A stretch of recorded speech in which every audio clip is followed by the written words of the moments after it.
Hey guys, Sean here. Welcome to the F1 Word and to some 2023 Canadian Grand Prix race reaction. Yes, how are we feeling about that one, chat?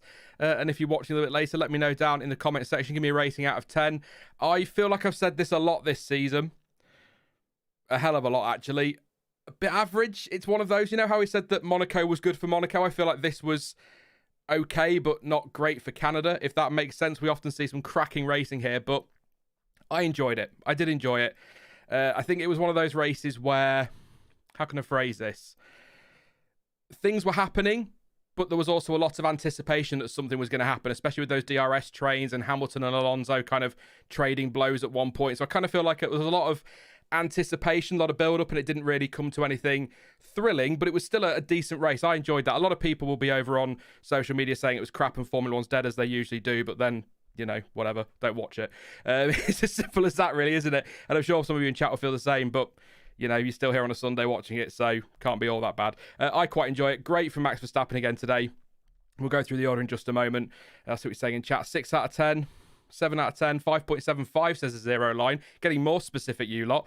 Some guy said 5.5. R says 6. 6 out of 10 for Jack. CPB says 5. Yeah, we're all in the kind of ballpark, aren't we? Around the average mark, which would be 6, wouldn't it? 6 out of 10. Yeah, I'd agree with that one. I'm not going to say it was a bad race, because I don't believe it was, and I wasn't bored. I enjoyed it. There was enough going on to keep me entertained, as is often the case in Formula 1, particularly in that midfield.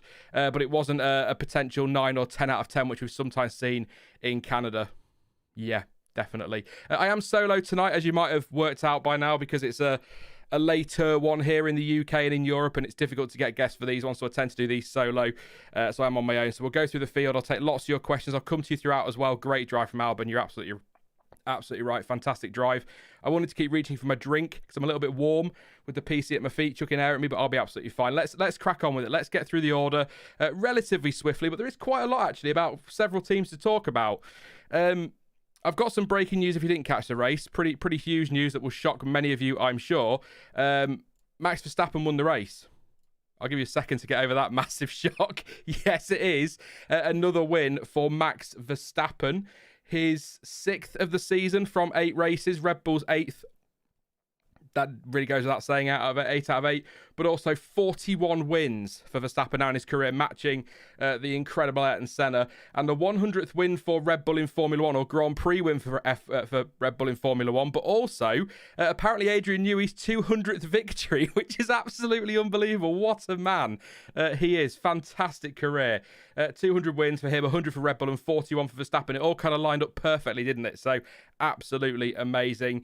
It wasn't as dominant in terms of the gaps, really, for Verstappen today, but a lot of people on Sky seem very excited that this is the big turning point of the season and that we've got Aston Martin and Mercedes are back in the hunt.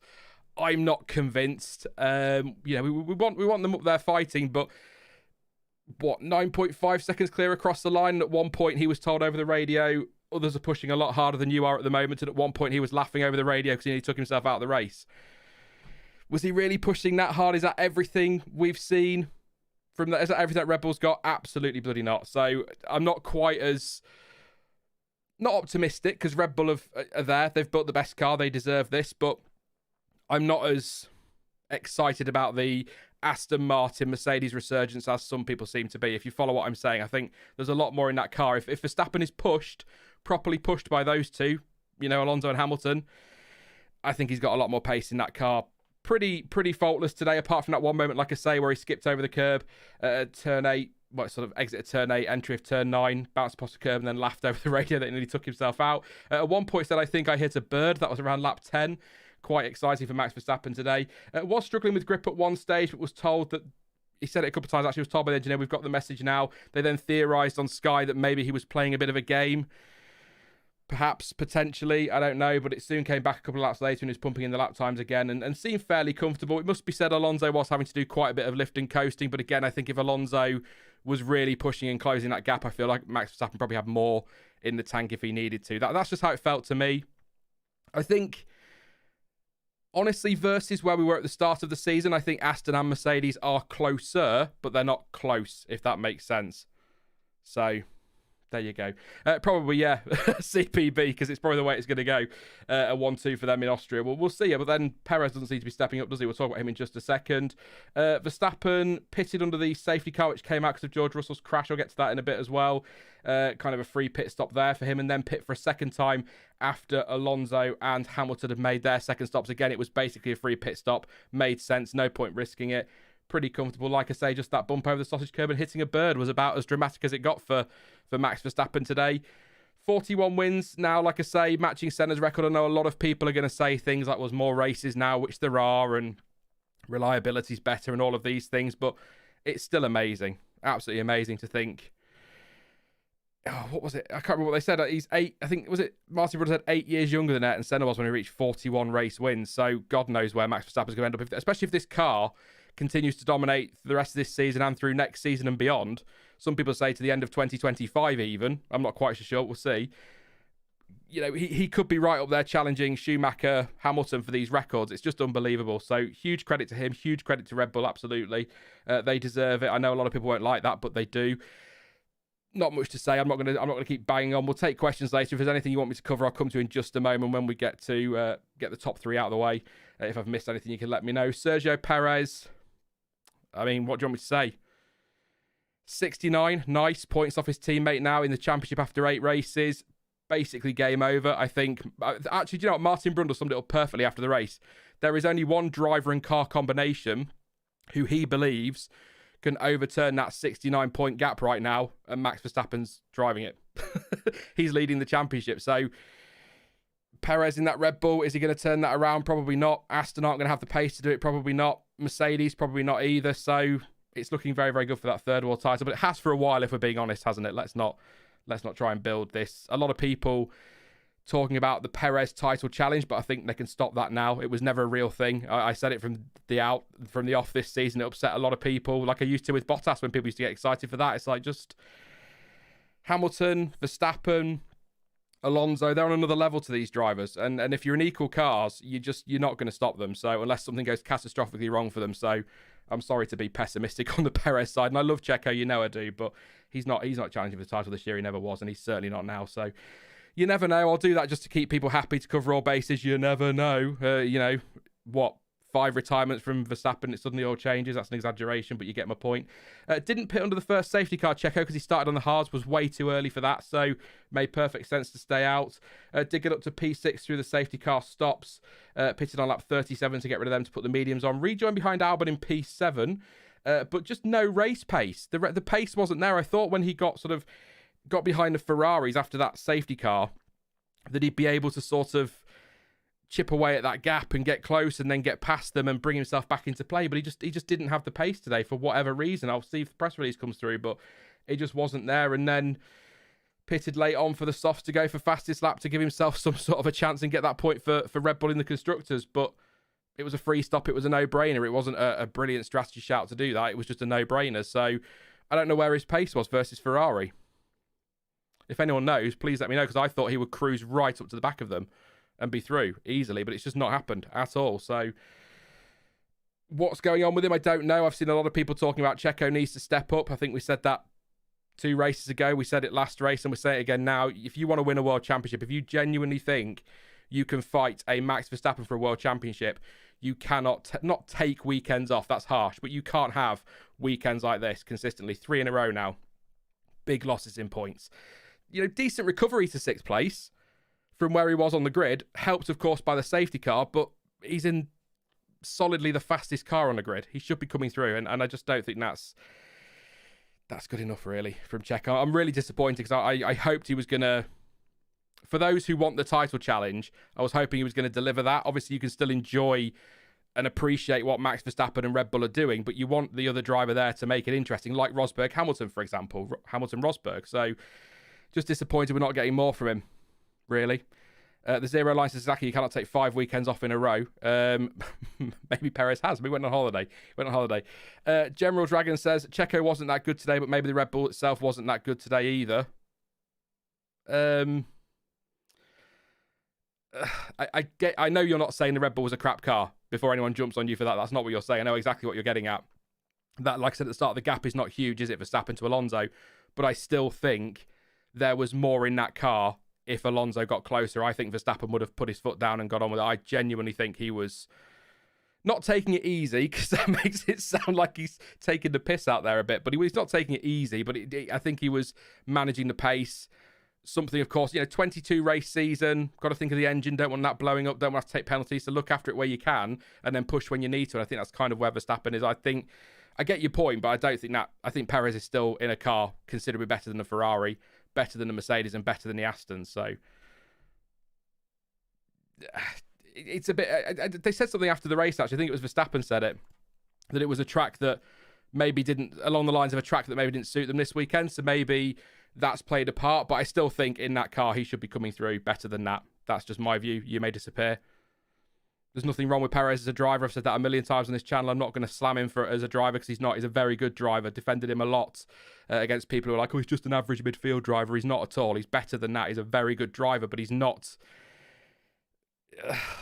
I keep coming back to it because it sounds like I'm bashing both of them, but it's the Bottas scenario. Every single year when we had Hamilton starting to dominate, thinking 2019, 2020, it's the same. You get bored of this point. I get bored of making it, but some people don't listen. It's the Bottas 2.0, the Bottas 3.0, the Bottas 12.0, the Bottas 3.2 million.0.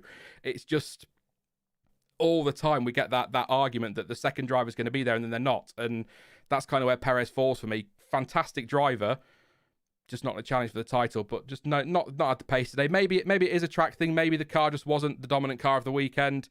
Maybe the Ferrari was better than expected. I mean, they've come through well with a very good strategy call, actually, in the end, as it turned out. And Alonso and Hamilton were good. So maybe there is that to sort of take into account. But I think if this was the first bad weekend, you'd cut him a bit more slack. But this is 3 in a row.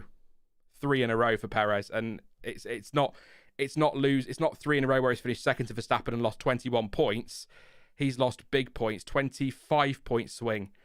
Couple of races ago. Last time out, I think he was 4th, wasn't he? And Verstappen got fastest lap, so that's a big point swing. Big point swing today. Can't do that in a championship fight. It's not going to happen. So I hope we come back to that at the end of the season and I'm wrong.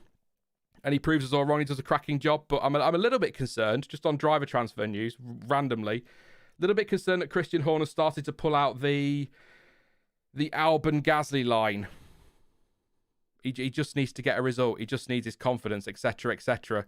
And I'm a bit like, I don't think he's going to go mid-season or anything like that. I'm not expecting a seat swap, but they're the kind of lines they start to pull out when they're starting to put a bit of pressure on. They won't come out and say, you've been rubbish, or you've not been good enough, or Checo's been a bad driver, or he's had a bad few races. They come out with lines, or Horner comes out with lines like, he needs a result today for his confidence, and he needs to get himself back on track and that kind of thing. So a bit concerned, but that's one for the end of the season. He's not going mid-season. I'll be very surprised if he does. Let's move on. We'll do the top 3, like I said, I'll take your questions. Aston Martin, Fernando Alonso on the podium. About as surprising as Max Verstappen winning races is Fernando Alonso on the podium this year. Fantastic from him. Managing an issue late on. Was fairly solidly, comfortably second place, actually, and was starting to close a gap on Verstappen. Would have been interesting to see what happened when he got there, but then he had to start managing what looks like a rear brake issue, or sounds like a rear brake issue, waiting for the press release just to confirm it. I will let you know when that comes in, but rear brake issue potentially, so a lot of lift and coasting. That lost a lot of time. I think he went from about 3.5 seconds behind to 9.5, so 6 seconds sort of from that point through, so big loss for Alonso. Disappointing. That allowed Hamilton to close up. Was 4.5 back in the end, so Alonso definitely found pace towards the end of the race, so obviously managed that nicely. A couple of moments, or at least one big moment, he hit the wall on the exit of turn 4 on lap 4 with quite a whack as well. I know these things are built well, but I think that would have been squeaky bum time at Aston Martin. Quite a wallop against the wall, but Fernando Alonso being Fernando Alonso, he did it at the perfect angle, as he just does. But all okay in the end. Overtook Hamilton for P2 on lap 22, having lost the lead off the line. Actually not a bad start from Alonso from the replays I've seen. Just seemed as though, I think commentary again put it right, that in the second phase, as they call it, Hamilton just got the better run to the first corner, but Alonso got him back on lap 22 at the final chicane. Nice little move. Reacted to Hamilton's second stop to put on the hards, which again opened the door for Verstappen to make a second stop. No change of position there, and then it's just the lifting and coasting. But just, he's been fantastic all season, Alonso. Really pleased that we've got happy Fernando. He did say over the radio he wanted to win it, and obviously he felt he could. Maybe this was a weekend where they could have done it. We'll never know now, but great stuff. I just can't fault the guy this season. Last race was considered a bit of a down race, wasn't it? Wasn't a great result for him, but he still picked up points and was still happy. So great stuff from Fernando. Lance Stroll, a bit like Perez, just no pace today. Did get a little bit, unless I've got it wrong and was watching the TV wrong and missing what I was looking at, he got a little bit shafted by the safety car, I think, Stroll. But it's not like he wasn't cruising comfortably through the field, a bit like Perez. Maybe just one of those days where DRS trains made it so difficult to come through. But they did try to put him in clear air at one point to get him away from the DRS train, trying for a big undercut.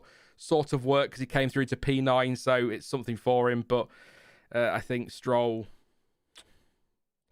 No, I'm not going to say. I'm going to save that for a video. Because that's a good title for a video as well. But a lot of people think he's guaranteed that seat. I think there'll come a point where they have to look at the championship and say, there's millions of dollars on the line here. We need you there, Lance. He needs to step up. A little bit hampered yesterday after his 3-place penalty for impeding Ocon, but then don't impede Ocon. That's quite a straightforward one for him. Did make an early second stop, though, and that was, like I say, to get him out of the dirty air. But I've not got a lot on Stroll other than that. Like I say, came through to ninth place, which is something for him. Couple of points for Aston.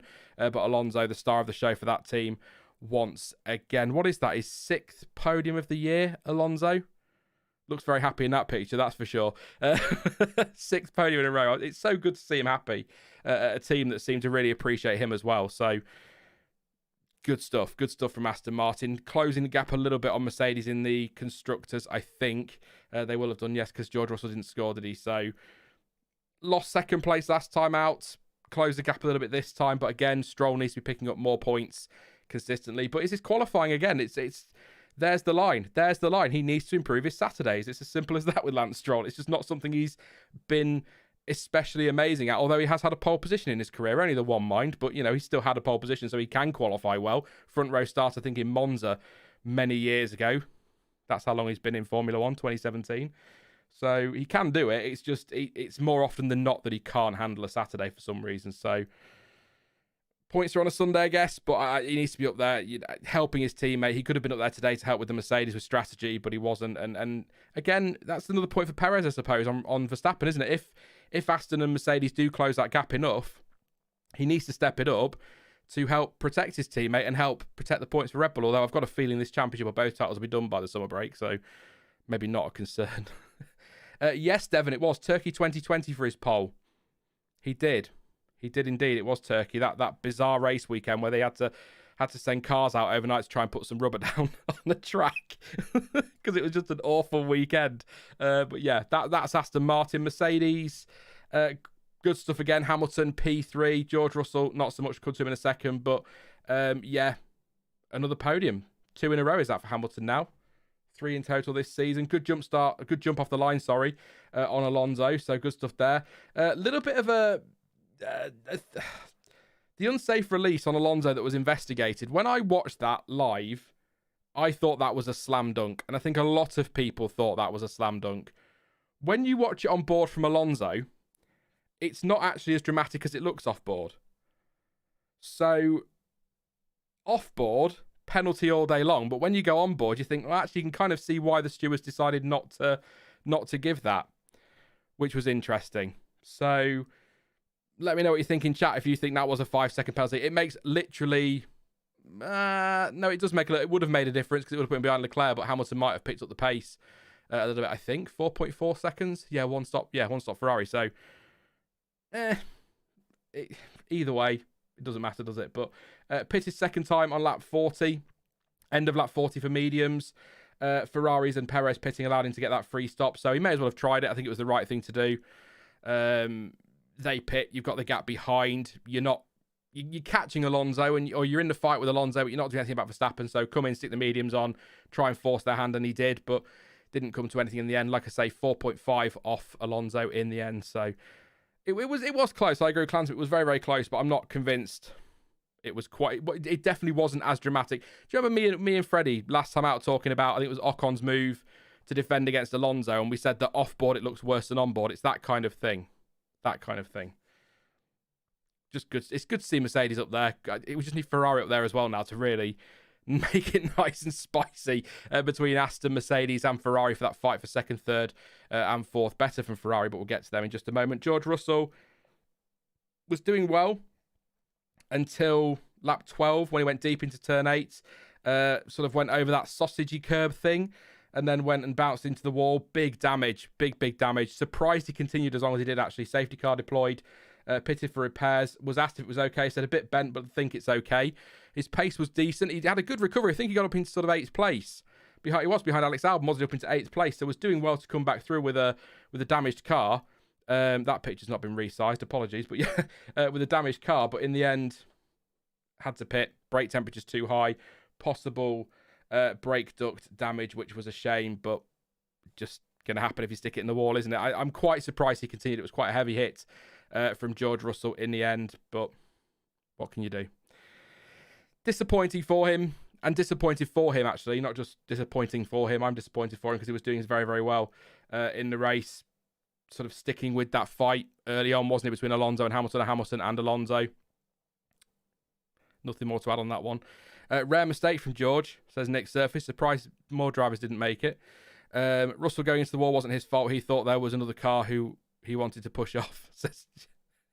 Says Juiced. I'm not getting into that one. I was going to introduce the George Russell thing with George Russell, who thinks there are about 3 drivers on the grid who lack spatial awareness and 1 who clearly lacks self-awareness. But anyway, these images haven't resized, so I hope the rest of them have. So the Mercedes ones haven't for some reason. So apologies, Mercedes fans. It's not that I don't want you to see their car. It's just OBS not doing what it's supposed to do. So the plugin's not working properly. So hopefully that'll sort itself out. I can't do anything when we're live because it'll take me ages to do it. And we want to get through this. And I'll be here all night keeping you all. So yeah, just disappointing for George.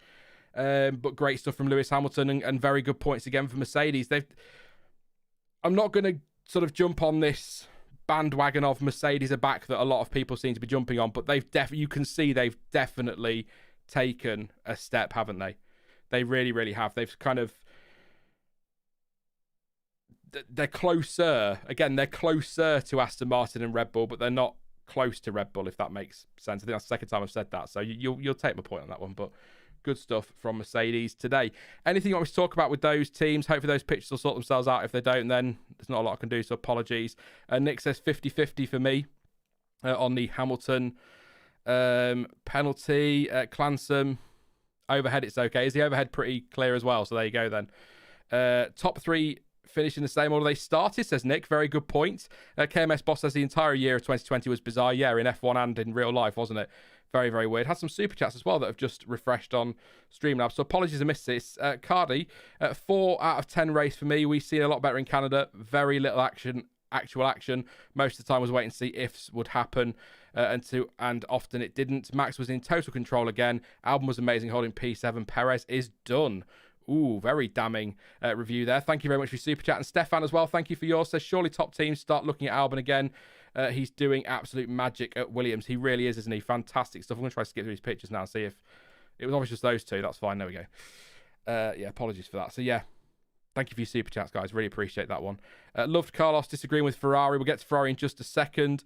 FD30 says Yuki to Red Bull. I'd be surprised, but you never know. He's definitely he's had a decent start to the season as Tsunoda, hasn't he? One of the surprises, I think, in a way. Definitely. Can't imagine seeing Yuki screaming at Horner over the radio. Definitely. Yeah.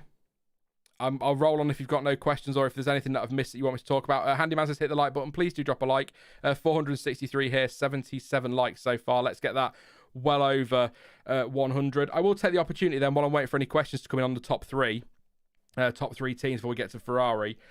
Just to sort of reiterate the point I made in the preview, apologising for the lack of content between races at the moment. I am not willing to go into the details of what's going on because it's personal, and also I'm sure most of you are here for Formula One and not my problem, so you don't need to hear that. But just know that I am doing what I can when I can, and as soon as I can get back to more frequent content, I absolutely bloody will, because there is 1,000,001 things I want to talk about, and I want to do some speculation videos. I know some people really bloody hate speculation, but I love speculation, and I want to crack on with that. So, yes, just bear with. Thank you for bearing with me, and hopefully continue to bear with me. I appreciate that one. Massively appreciate it. That's life is for living, Clantum. I wish that was what we're talking about. I'd love it. I wish I was at the pub every day having a wonderful time, but that's not what it is. But I appreciate that. Thank you, everyone. So anything you wanted to add? Will Alonso finish ahead of Perez? Where is he now? I mean, he's only 9 points off him, is it? So it's possible. I think when Perez hits his stride again, the dominance or the comfortable pace of that Red Bull, I think Perez should be okay. But if he has stints like this where he goes 2 or 3 races with disappointing performances, then absolutely Alonso can. I'm not sure he will, but he absolutely can. He absolutely can. Do you think Ricciardo replaces Perez as CPB1? I'll tell you what, save that. If you're staying for the stream, ask me that in the Q&A that we'll do in a bit. I'll get through the field because I did want to mention that because I have a theory for you. It's only a theory. Also, it's speculation. But if there's nothing on the race, we'll roll on to Ferrari. But just, again, on the top 3 teams, great stuff from Verstappen again. Unbelievable for start to the season from Red Bull. 8 out of 8. And you'd have to argue they probably have won Imola as well. So it's, that would have been 9 out of 9. Thinking 2004 vibes, I think Michael Schumacher won, correct me if I'm wrong, you can Wikipedia it if you need to, but I think he won 9 of the opening 10 races in 2004. It's got that kind of vibe to it, hasn't it? This season, so it could be a proper, I mean it is already domination, but a proper domination, so unbelievable stuff from him. Perez needs to step it up. Alonso fantastic again. Stroll needs to step it up. Hamilton, really great drive great to see Mercedes back on some sort of form and consistently on the podium for a couple of races now. And George Russell, I think, was doing well up until his moment, and then I think did a fantastic job to get back through the field, and then it all kind of fell apart with the retirement. So that's my mini summary. Not a huge amount in the top three. That was definitely a lot of tension in the top three, waiting for things to happen. It never really came to anything. So let's find your picture of a Ferrari and then talk about Charles Leclerc at P4 and Carlos Sainz P5.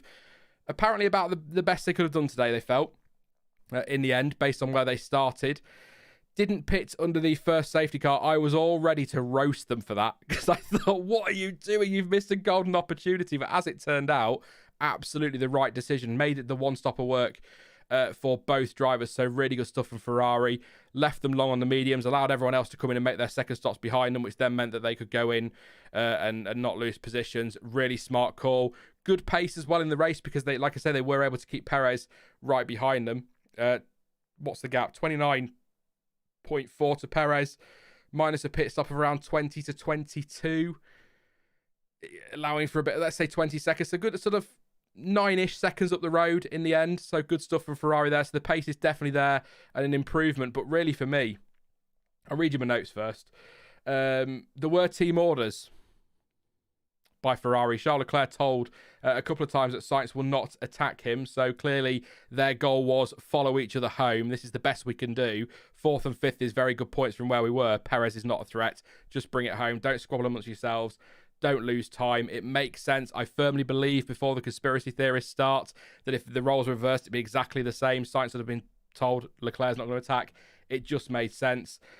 Fight with Perez on lap 1 for Sainz could have ended up very similar to the George Russell one that went over that sausage curb, didn't he? Which could have been sausage curb. That's what I was trying to say. So could have ended up in a very similar way to George Russell through the outside of turn 8 and turn 9. Bounced across that. Lucky to get away with it, I suppose. No damage, though. Like I said, didn't pit under the safety car. Felt he was quicker than Leclerc, stayed behind, told switch to red, and replied to tell the team he wasn't going to pit and wanted to stay out. And that was on lap 29. So overruling Ferrari again. Stop inventing and all that. Pitted on lap 38 for the hards, reacting to Perez and stayed ahead. No real threat to the Ferraris once they got up into 4th and 5th today. Very good stuff. Really, for me, though, on Ferrari was the point I was going to make is a lot of talk about yesterday, which is weird for a race reaction, I know, but I feel like I need to address it because I don't do enough streams to talk about it. But maybe there does need to be a post-qualifying stream because qualifying is often quite exciting, but we'll do that another day. I'll think about that another day. But yeah, what was I saying? Yeah, so Saturday, 3-place grid drop for impeding Gasly, which costed him dear, put him down into 11th place on the grid. Absolutely unbelievably bad driving and communication for much of Saturday from Carlos Sainz, I must say. Very, very, very bizarre. I just think a team like that has got a bit of experience, will be able to manage that situation. And Carlos Sainz defending things, saying, trying to make space for my lap. Everyone was blocking, so that's okay. Some were investigated, some weren't. Well, yeah. I saw some people saying, where was Carlos supposed to go? Quicker would have been a start. It's something I think that, particularly at tracks like Canada, there are a few others you could think of, I'm sure, on the calendar, where this backing up at the final chicane needs to be looked at, because that is going to result, especially Canada. Because if somebody slams into the back of the chicane, you're an airplane crash towards the pit entry, aren't you? That could be absolutely horrendous. So they need to stop this. They need to be telling drivers they can't be doing that. You've got to let them make space, but there's got to be a safer way to do it. Maybe at the hairpin or something. Maybe that has to be a rule in Canada. You can make your space there, because it was really weird, really dodgy driving from Carlos Sainz.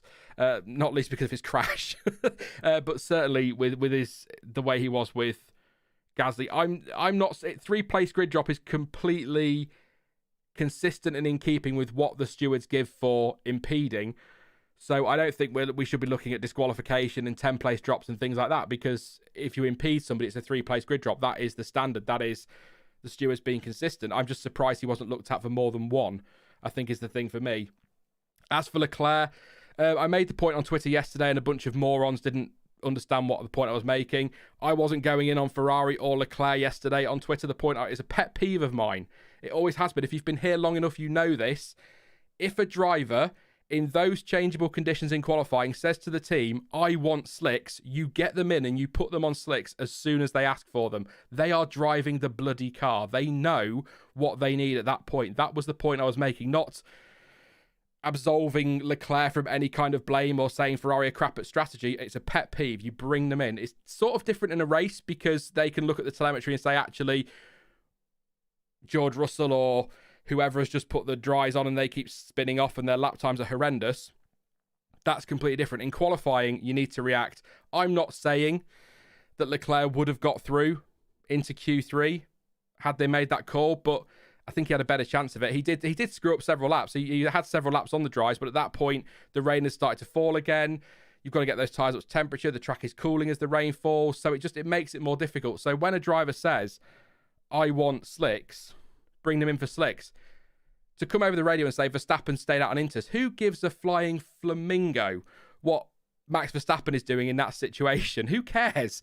Leclerc wants the slicks, put him on them. As used to say the same for, I don't know if Hamilton was an example of one in the past that's had that, where he's wanted tyres and the team have said no, and ones at Red Bull and Ferrari and other teams have done it. It just annoys me. Your driver is the one out there in that car, they know. So I am absolutely done with Twitter, just so you know, because I can't be bothered with idiots who know nothing about anything having a pop over nothing and not understanding the point that's been made. But I guess you can't say it all in a handful of characters, can you? So I suppose at this point, I'm not paying for Twitter. I am not paying for abuse. I can get that on YouTube for free. Why would I pay for abuse? No, it just annoys me that people are like that. So that was the point I was making for anyone who saw that tweet. It wasn't having a go at Ferrari. It wasn't defending Leclerc. It was just making the point. I hate it when teams don't listen to drivers in those situations. So I know we're talking a lot about qualifying with Ferrari, but that really did hamper them today. I'm not pretending that they would have been challenging for the win, but I think if they started higher up and got things right in qualifying yesterday and weren't impeding and weren't focusing on what Verstappen was doing, I think they're challenging for a podium today. I really, really am. I really, really do think they're challenging for a podium today, and that's cost them. So that is ultimately what hurt them today. Good pace, like I say, in the race. So I think there will be some frustration. I'd be interested to know what the Ferrari debrief is like, but I think there will be some frustration. They've got to work. Fred Vasseur's got to be firm in that team. I know he's trying, and it's his first season, but he's got to be firm. He really does. Quick drink, because I'm getting a bit warm. Miguel Guzman just says that Red Bull should have pitted Perez for slicks. You went back out on Inters, didn't he, in qualifying, weirdly.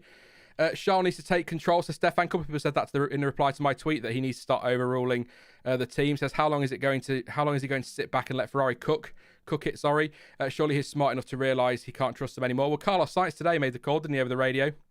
He wanted to stay out, so yeah. Chad says saying what Verstappen did is irrelevant anyway, since he didn't even make the right choice. Albon did. Albon less to lose, I suppose, because he's not expected to be up there, is he? But that's just the point. You can look at Verstappen and say, well, you know, Red Bull are competent at strategy, we're not. They're deciding to leave him out. But your driver is driving that car. They're telling you this track is dry. There's no point. He set a banker lap on Inters, which wasn't even that good. So I get the need for a banker lap, but just trust your driver. And I feel like Ferrari don't trust their drivers, and the drivers don't trust Ferrari, and that is just going to be a recipe for disaster all season. But enough of qualifying. I'll rant about it later, and never to be moaning about Twitter as well again. And then someone will pop in the comments there and say, stop moaning about Twitter, just don't go on it, which is actually very, very fair. It's a fair point. I'm not going to argue with that, actually. Yeah, there we go.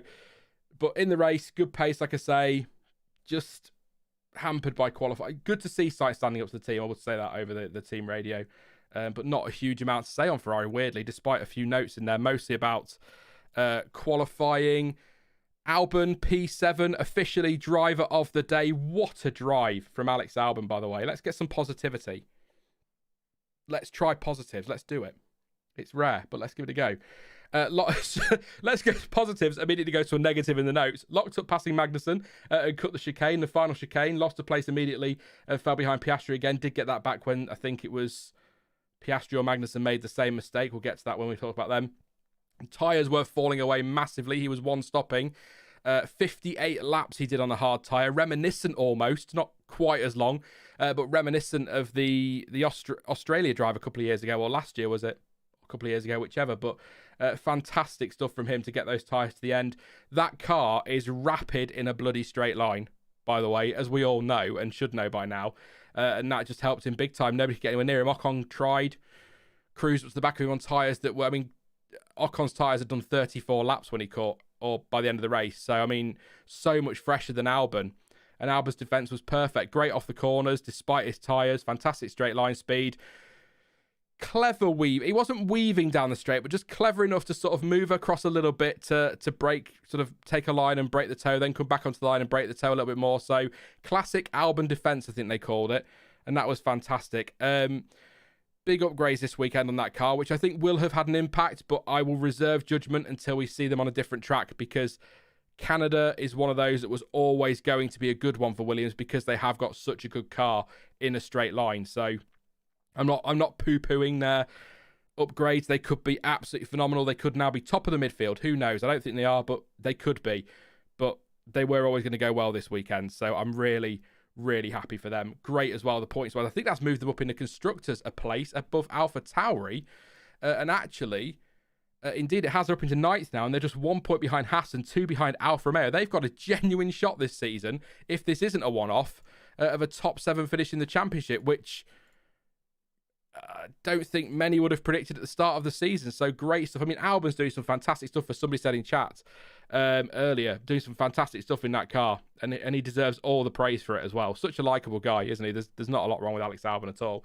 Logan Sargent, nothing on him. 18th on the grid, a long way off his teammates, but was told on lap 7, stop the car, find a marshal post, critical message. That resulted in a virtual safety car, and it was cleared quickly, but that was his race over. So I've got nothing on Logan Sargent except for a long way off in qualifying in the end. I don't know what, I'll tell you what, just because I need to say something on him a bit more substantial than he retired early. What did he do in qualifying lap time wise? Bit harsh, I guess, with the weather, but 1:23.3 in Q1 compared to his teammates' time in Q1, 1:21.9. So quite a way off his teammates' pace. Part of that could be upgrades, but he's not been horrendous, but he's not been sensational, has he, this season as Sargent? But not much to say on his race. I can't criticise his race if nothing really happened. There you go. Sighted canvas perfectly. Sargent knows how to park a car. He did. He parked it perfectly. Pulled just in front of the escape road at turn 6, rolled back, virtual safety car was over in no time whatsoever. That's how you do it. You don't park it in the middle of the track or whatever, do you? That was good stuff from Sargent. So credit where credit's due for that one. Maybe clutching a little bit there, but Albon superb today. I can't try to think of anything. There's nothing to fault him on. I don't want to say faultless, because last time I said faultless for somebody's weekend, you all came and told me the 103 things that Alpine had done wrong, and I looked a fool. So there may have been some stuff that I've missed, but I think pretty damn perfect. Deserving of driver of the day as well. So good stuff from Alex Albon. I always feel like I want to say more when I get to Williams, because I never really give them much love, so they're quite high up. We don't tend to get many notes for them, so we don't see much of them, but he was the head of that DRS train. But the DRS train thing really interests me, because with the Williams, because it really highlights that straight line speed advantage that they've got, because despite the fact he had no DRS, and that DRS is fairly powerful in Canada, Ocon couldn't get anywhere near the back of him in the end.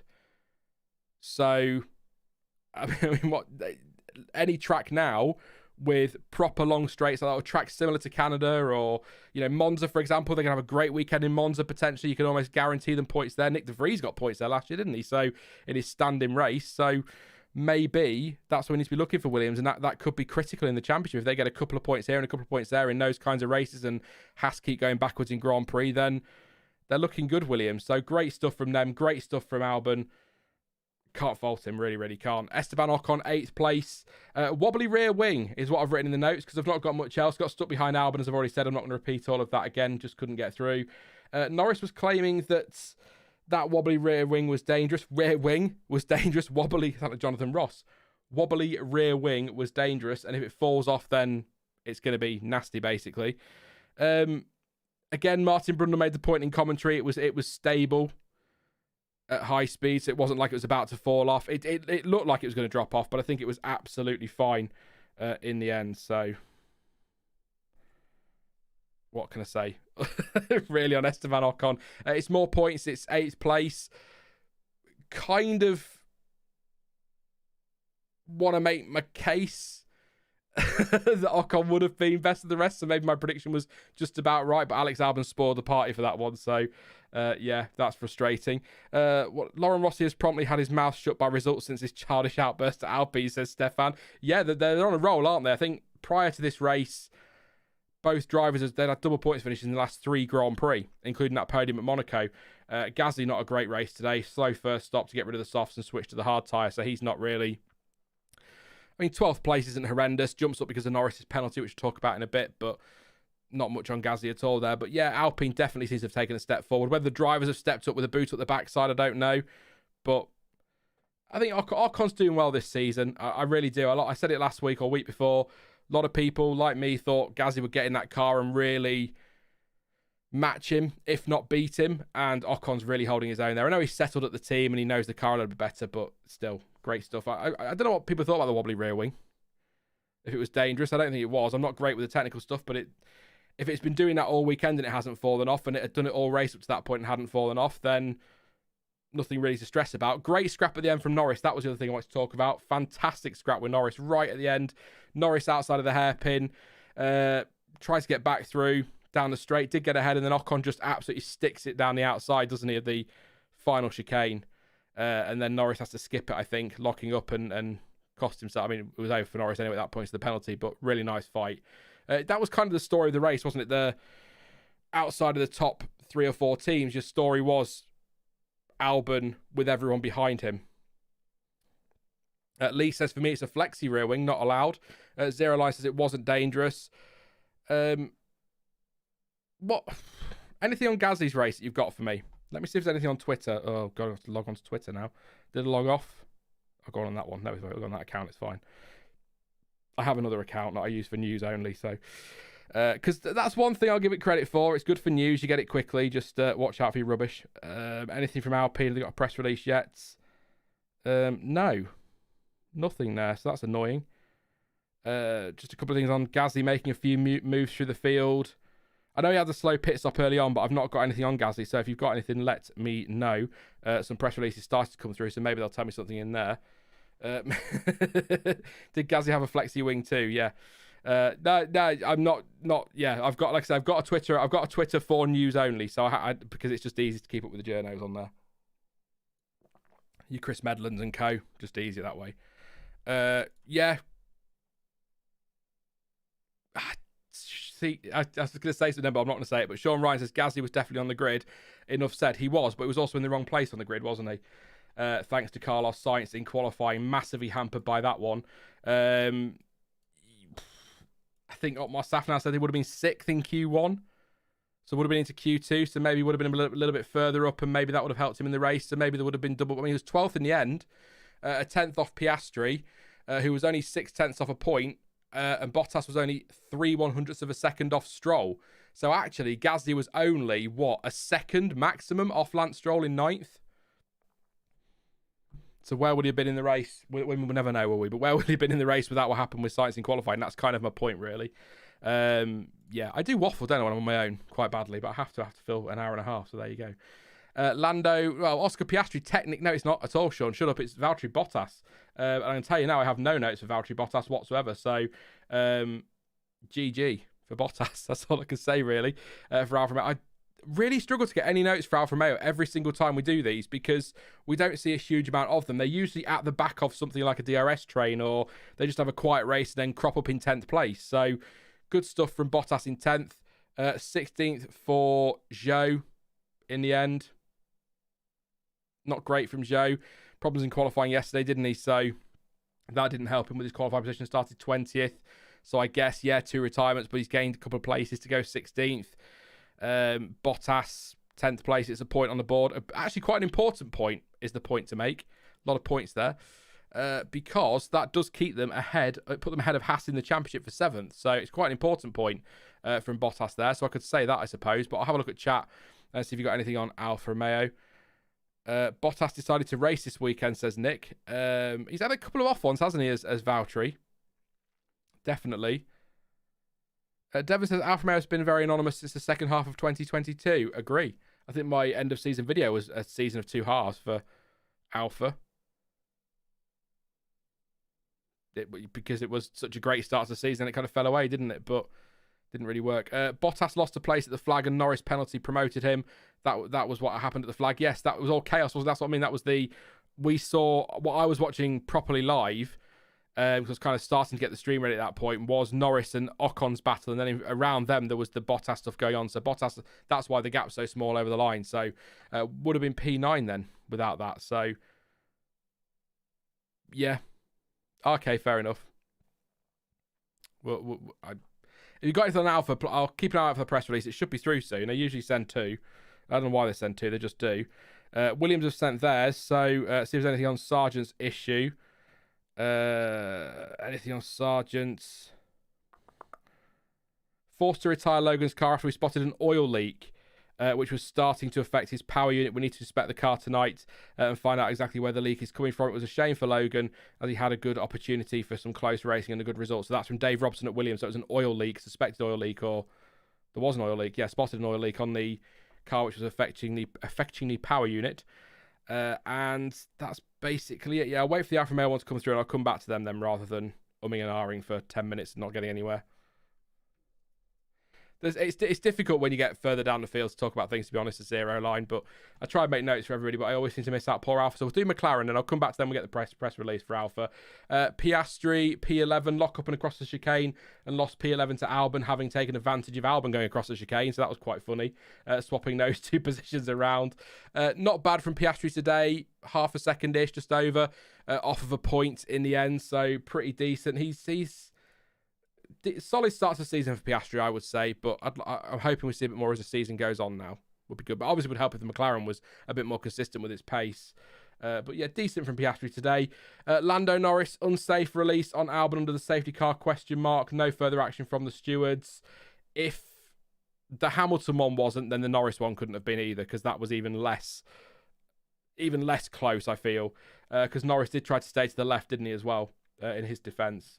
So I'll give him that. But he did get a penalty in the end for unsportsmanlike behaviour, a 5-second time penalty for unsportsmanlike behaviour under the safety car. Can I just say, tinfoil hats on, Ted Kravitz does not like it when a British driver gets a penalty, does he? He was so angry over the commentary today about how can you say that that's unsportsmanlike? He was caught backing drivers up at the hairpin under the safety car because they were double stacking at McLaren, which, knowing that the cars behind can't overtake, is hampering their opportunities and hampering their race, which is, as lovely as I'm sure Lando Norris is, unsportsmanlike behaviour. And Ted Kravitz's only defence was to go all the way back 30 years almost to 1994 to say, oh, Michael Schumacher on Damon Hill was unsportsmanlike behaviour in the season finale. It's like, well, it's 30 years ago, Ted. Come on, mate, get over it. I have, but then I'm a Schumacher fan, so I will do pretty rapidly, actually. So yeah, just a bit of a weird reaction from Ted. I thought very weird reaction, because that is unsportsmanlike behaviour and it's a 5-second time penalty. So there you go. And again, that's very consistent. You are allowed to back cars up, but you can't back them up too much. So, but I think Ted seems to have been affected by a certain incident a few years ago, like a lot of Twitter has and other places have, and can't seem to move on. But and everything's a big conspiracy now. But just very weird reaction from him. But yeah, it's a penalty. We haven't seen it on the feed, but I'd like to see it. If anyone knows, has got a link or anything they can send anywhere, Discord. If you want to send it on Twitter, you can. I'll have a look. But I can have a look and see if there's anything on the F1 TV thing. But I don't tend to get much in this country for that. So see if there is anything about backing up the pack in there. We didn't see the footage live as far as I could see, so I'd like to know how much he backed them up by. But it is unsportsmanlike behaviour if you're doing that, because you're affecting, they can't overtake you behind, so you're affecting their race. So it's not it's not worth the big conspiracy. It's really not. Nice move on Bottas inside of the hairpin at lap 64. That was a good move. I do like a hairpin overtake. But even nicer, and I think there's a picture coming up when we get to Magnussen in a bit. Really lovely move around the outside of Magnussen on turn 1. At turn 1 on wasn't lap 9, it was a bit later than that, but for P9. Really nice move once again. Very good stuff from Lando Norris. Actually, I mean, not a terror. Apart from that one moment that gave him a penalty, not a bad race at all from Norris. He would have been, well, behind Ocon, wouldn't he? 9th place, really. I think he's less likely to have tried that move on Ocon without the penalty, if that makes sense. Because if you throw it around the outside like that or the inside like that and then lock up across the chicane and you lose the points, then if you've got a penalty and you know you're falling out anyway, you might as well try it. But it feels weird saying that was a decent race for Norris when he got a penalty which cost him points. But up to that point, it was decent. Indeed, it isn't sportsmanlike, but should it not be safety car infringement? Well, we can argue over the wording of the thing all we want, really. It's both. It's a safety car infringement, but you're being unsporting. So maybe it should have been both. Maybe unsportsmanlike behaviour behind the safety car, or safety car infringement involving unsportsmanlike behaviour. I mean, maybe that was Ted's point, but it's not how it came across in his tone over the broadcast. That's the word I'm looking for, broadcast. But yeah, I think he did well today, Norris. There's the unsafe release in air quotes in front of Alex Albon. I don't think that's a penalty. So, but I think the other one was. The safety car thing absolutely was. So, but he kept it entertaining. Lots of stuff going on. He was stuck in that train as well. That's kind of the story of the race for a lot of the midfield. Alpha Tauri, Nick De Vries. Well, Tsunoda first, 14th place. De Vries, 18th. Tsunoda, 3-place grid penalty for impeding Hulkenberg. Pitted end of lap 1 for the hard tyres. That's all I've got in his notes. I've had the press release through, so I will go to... Hey, Ruby, I'll read your super chat in a moment. I'll just go to this press release. It's always good to see Oliver. It's good to see Ruby as well, so there you go. Tsunoda says, our aggressive strategy worked until the virtual safety car and our pace was really good. The timing didn't work in our favour and we couldn't gain as much as we wanted to, struggling with pace after that. So safety car affected their strategy in the end. Car performance was okay, so that's good news. Not as good as Barcelona, that's bad news, which meant we weren't able to gain as many positions as we wanted to. It's not the position I wanted to finish, but I had some good overtakes, so it was good learning, looking ahead and blah, blah, blah, blah. So that's what Yuki Tsunoda said. Nick De Vries, weird. Very weird. Went for a move on Magnussen at turn 1, lap 36, contact with him as Magnussen has stayed around the outside. Bit of wheel banging. Don't mind that. What's the phrase? Rubbing is racing. I'm totally fine with that one. But then De Vries seemed to go for a move at turn 3, locked up, or if he wasn't going for a move, he did it to avoid a contact, whatever, but locked up. And then kind of Magnussen was on his outside and had to take Magnussen with him. There was no contact in that one. Or maybe there was a little bit of a bump in that one, but wasn't a big smash. But he sort of just locked up and because Magnussen's on the outside, as I'm sure you've done on the F1 game, maybe, when you want to run someone in the one force safety car, cheating Sean, locking up and then sort of taking them with you, and then they both have to reverse out the escape road, which compromised both of their races. I say compromised De Vries' race. 18th place, 4.7 seconds behind Magnussen, but Magnussen was 52 seconds behind Zhou in the end, so definitely compromised their race. They were there for quite a while. De Vries says, until the fight with Kevin Magnussen, it was a decent race. We fought each other hard. But I think we both missed our braking point. And with the low grip, I locked up and went straight. Compared to previous race weekends, we weren't very quick and competitive enough. So we need to see why we were lacking performance to understand how to improve. Equally, it was a DRS train, and wherever you were, you maintained your position. Yeah, it says points were going to be a challenge. So no points for Alpha Tauri today. Not really on the car. So yeah, it was a bit of a weird one. He's saying they both missed their braking point, but... Interesting that the stewards did nothing. They investigated it and they just obviously left it at that and didn't give any penalties out. Ruby, thank you very much for your super chat. Like I say, says Sean, you haven't talked about Lewis enough today. We got to hear Bono say it's hammer time. Also, why are Merc stopped so slow every race? Systematic. Thank you very much, Ruby, for your super chat. Actually, good point on the hammer time. It wasn't quite hammer time, was it? It was a longer version of it, like the remix version of hammer time. A bit of a longer version for Bono. Are Mercedes stops that slow this season?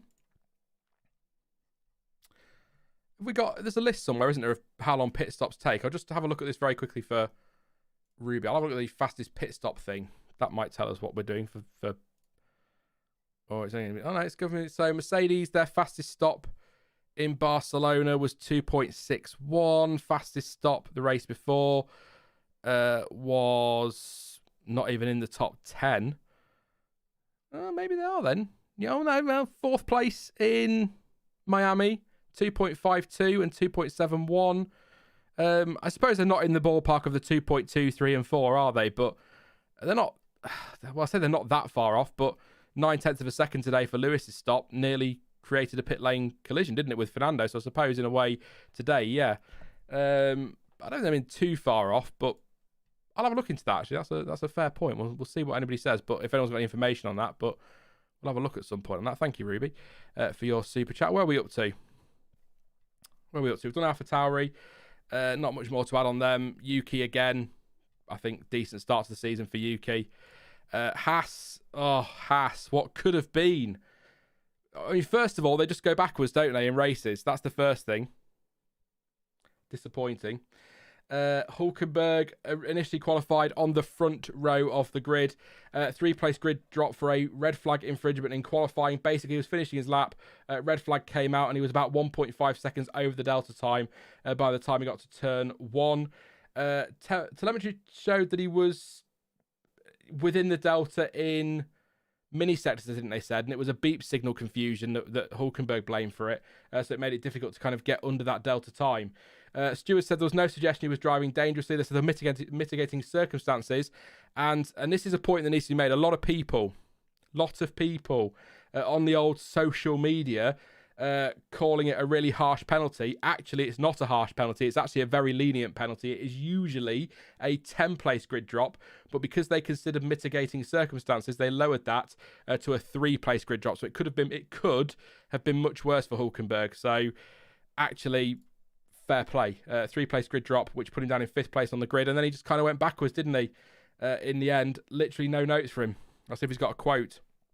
I mentioned Max hitting the bird, or allegedly hitting the bird. We didn't see it for sure, but yeah, disappointed that Hulkenberg didn't get that front row. I mean, look, he's gone backwards from 5th. He was going to go backwards, wasn't he, from the front row even more so. But Hulkenberg says it was one-way street in the wrong direction today. It just once again confirms that we have a lot of work to do on the long-run pace and entire consistency, because that's really hurting our Sundays. Kevin Magnussen, no quote from him as of yet from Haas. I'll keep an eye out and see if that comes through. But Hulkenberg bemoaning there the lack of race pace, as I say. Magnussen, couple of big moments for him. We talked about the one with Yuki Tsunoda, or the couple with Yuki Tsunoda, but also very close to smashing into the back of Sergio Perez at the final chicane on lap 1. Sainz and Perez were having their squabble, and as sort of Magnussen's gone to pick his braking point, Perez comes back across, which he's entitled to do, to take the line, and at that point, Magnussen has to respond, takes evasive action, sort of almost scrapes along the wall, then has to cut the chicane. Really good driving to avoid a massive crash, because that would have been a pretty nasty. It would have been the end of both races, including Perez, but got away with that one. So good stuff from him there. Safety car infringement past Ocon, and I think Bottas ? Asked to let him back through and did, so no further action. I've already talked about the De Vries incident. I'll see what you guys are saying on Hulkenberg. Hulk pitted just for the safety car, so that didn't help, says Raoul. Definitely wouldn't have helped, would it? Zero Line says Haas has the worst race car in race conditions. Russell crashed into the wrong wall of champions. How dare you? Enjoyed the Magnussen De Vries battle, says Nick. Thought he was going into the pit, said Clancy. I think that's a different one. There was another one similar to that, but with somebody else who did that. But at the end of lap 1, he had to take evasive action to avoid obviously take evasive action to avoid. That's kind of the point, isn't it? But yeah, good stuff there. Good driving to avoid that collision, but nothing else on Magnussen or Hulkenberg. Keep an eye out for Magnussen quotes. We need to see if Alfa Romeo's press releases come through, but I don't think, actually. I'll tell you what I'll do before we just double check for Alfa Romeo. I'll just double check and make sure nobody is suddenly under investigation, because I've not kept on. I think you'd have told me if they were, or I'd assume you would. Let's have a look at this one. The only problem with going live on your own is you have to do this on your own. So, an infringement for car 20 on the driver's parade and car 27 on the driver's parade. I'm not really interested in those. But no under investigation. So that is the result then, isn't it? Race deleted lap times for anybody interested. What have we got? Oh, quite a few. Magnussen, De Vries, Piastri, Albon, Zhou, Alonso, Sainz, Norris and Piastri all had lap times deleted in the race for track limits. Yeah, Kevin Magnussen, lap one, that'll be one where I went across the chicane quite dramatically, quite the corner cut, but not really any choice in that one. So let's just have another check for this press release. If not, I know we've got a couple of Alfa fans that follow the channel that get quite annoyed when I don't talk a lot about them, but if I don't see them, there's not much I can do. So I'll wait for their press release to come through. It has not yet. They're usually one of the first, actually, which is annoying. So we will leave it there. I will come back to Alfa as that press release comes through and read it when we do a bit of Q&A. But driver of the day. Now we've been through the field, we'll do driver of the day. Alex Albon, officially the DOTD. Let me know yours in the chat. I suspect this is going to go one way and one way only.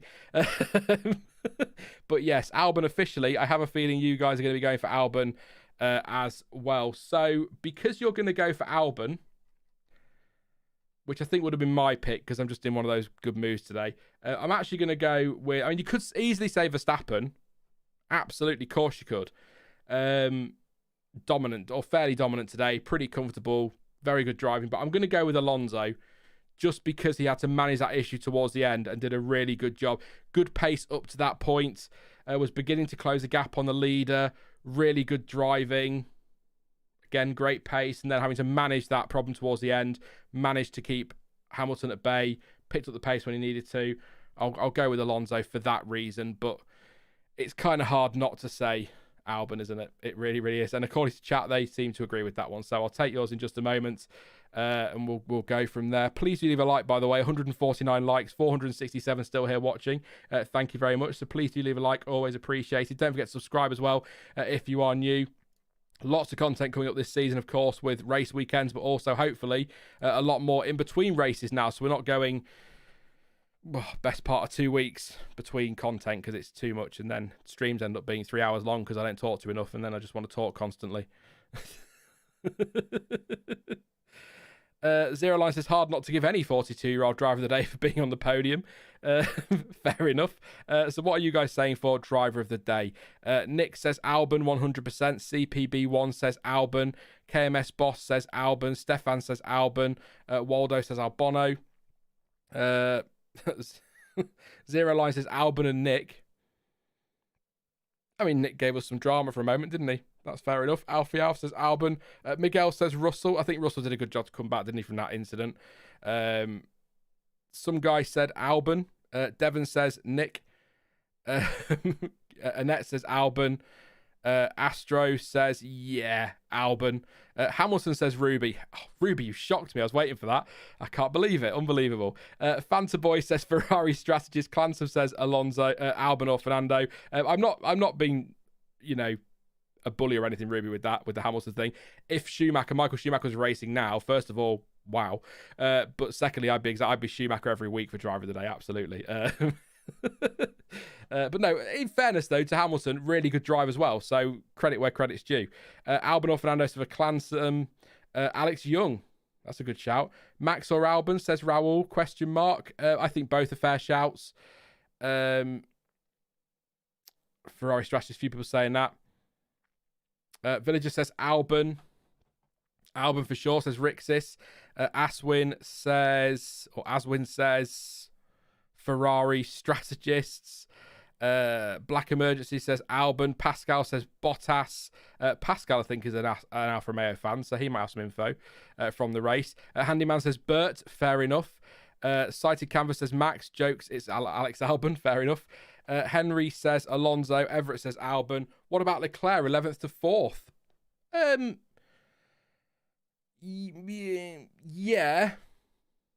I was gonna say everyone pitted on the safety car. Everyone would have pitted anyway, wouldn't they, at some point? So actually, that's fair enough.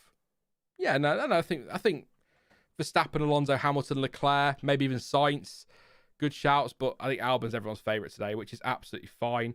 Jerome D'Ambrosio, Bottas did a good job right up until the line. Kudos to Stroll for fighting till the end. Good point. Ruby says Yuki as well. Ruby, thank you for your super chat as well. Says Lewis, driver of the day, not Alonso. With that start, surely. Fair enough, but he did get him back, though. He did overtake him. Hey, Tomo, good to see you, mate. It says Albon. I'm shocked. Absolutely shocked. That's less shocking than Ruby saying Hamilton, actually, to be fair. Hope you're all right, mate. Good to see you. Nick says Charles started 10th. Only a podium would be a relative success for Ferrari, says Sighted Canvas. And not Leclerc with the Sainz help, says Ruby. Fair point. Yeah, Sykes wasn't attacking, was he? But was the pace... well, we'll never know, will we? I'm not going to ask that question. We'll never know.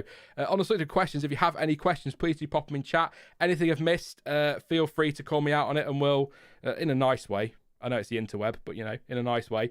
And I will address that one. I'll just check. Still nothing from Alfa Romeo. As soon as I get that in, I will go through it, because I've barely talked about them. Bless them. No notes whatsoever, actually, on the Alfa Romeo stuff, which is annoying. Magnussen's quotes are in. We were lacking pace to where we want to be, and we struggled with tyres again, at least more than the others. I think over one lap we have really good pace, but we need to work hard on keeping that strength for Sunday. So similar to Hulkenberg, kind of not happy with the Sunday pace, which isn't a great surprise given that you got Hulkenberg qualifying on the front row, starting 5th, and then finishing the race down in 15th for one reason or another. I mean, it's quite a kick in the nuts, is what I'd go with for Alfa, not for Alfa, for Haas there, for Hulkenberg. So get that race pace sorted. Maybe. Yeah. I don't know. Yeah, any questions? Obviously, any super chats will be prioritised, but I will always come to chat throughout these streams, as you know I will. So we'll do questions for a bit. If I sound a bit more breathy than usual, it's because it's just... I hate... Right, anyone in the UK suffer with hay fever? I'm asking this question on a live stream to 461 people. I want an answer. Is anyone else having a really crappy time with hay fever this year? It's the worst. I've had it all my life, and it is the worst I've ever suffered with it, or at least in years. It is shocking. I'm not moaning about the weather. I'm moaning about the pollen. I'm so British. It's an absolute shocker this year. Bloody hell. Look, I'll tell you what, while your questions are coming in, just, I woke up yesterday morning and my eyes were stuck together. They've been streaming that badly. It was bloody horrible. I don't know what's going on. David says, I'm late, but it has to be Albon. It's all right, David. It's okay. We'll get your vote in there for Albon. Didn't do a rate the race today, did we? So I'll pop that poll in super quickly for you, just so you can do that. 'Cause it's always good to see what you think. Rate the race. We'll go with, I don't expect many for the top one. Great, good, average, or bad. I'll ask the community. There you go. I don't expect many for great, but I think average is going to be the winner there. But I'll see what you guys say. A few people. I'm glad it's not just me. Zakar says crikey. That's what George Russell would have said. He hit the wall, wasn't it? Crikey. So there was a question we had. Let me open up. Oh, hi, Beth. Good to see you. Yeah, I'm glad I'm not the only one that's suffering with it. Let me just open up, keep an eye out for the Alfa Romeo press release, as promised. What was the question? It was CPB asked a question about Perez and Ricciardo swapping. Do we think that's possible before, maybe not before the end of the season, but maybe a little bit later? So my theory, stick with me. It's always a worry when Sean says that. My theory is, and we say this a lot about how Lando Norris wants to get out of McLaren, maybe, or does he want to get out of McLaren? Is Leclerc done with Ferrari? If Sergio Perez continues this run at the moment, I don't think he will, but if he does continue as he is now, or has or at least has phases like this through the season where 2 or 3 races he really drops points and really struggles, I would not be surprised if Red Bull are getting knocks on the door from Leclerc's camp and Norris's camp. I know Verstappen Perez probably works quite well as a pairing generally, but they've always had tried to get 2 very good drivers in the car. So Verstappen, Ricciardo in his stint there was very, very good. So Verstappen and Ricciardo worked really, really well. Vettel and Ricciardo was another 2. You look at Verstappen and Perez. That's a really good pairing when Perez is on form.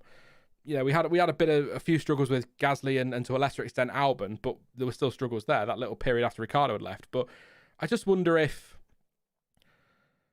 probably more Norris than Leclerc would be a potential option for Red Bull. So whilst I totally get why people's reaction is Daniel Ricciardo because he's at the team now, he's in the simulator, he'd be fairly easy to slot in there without any hassle.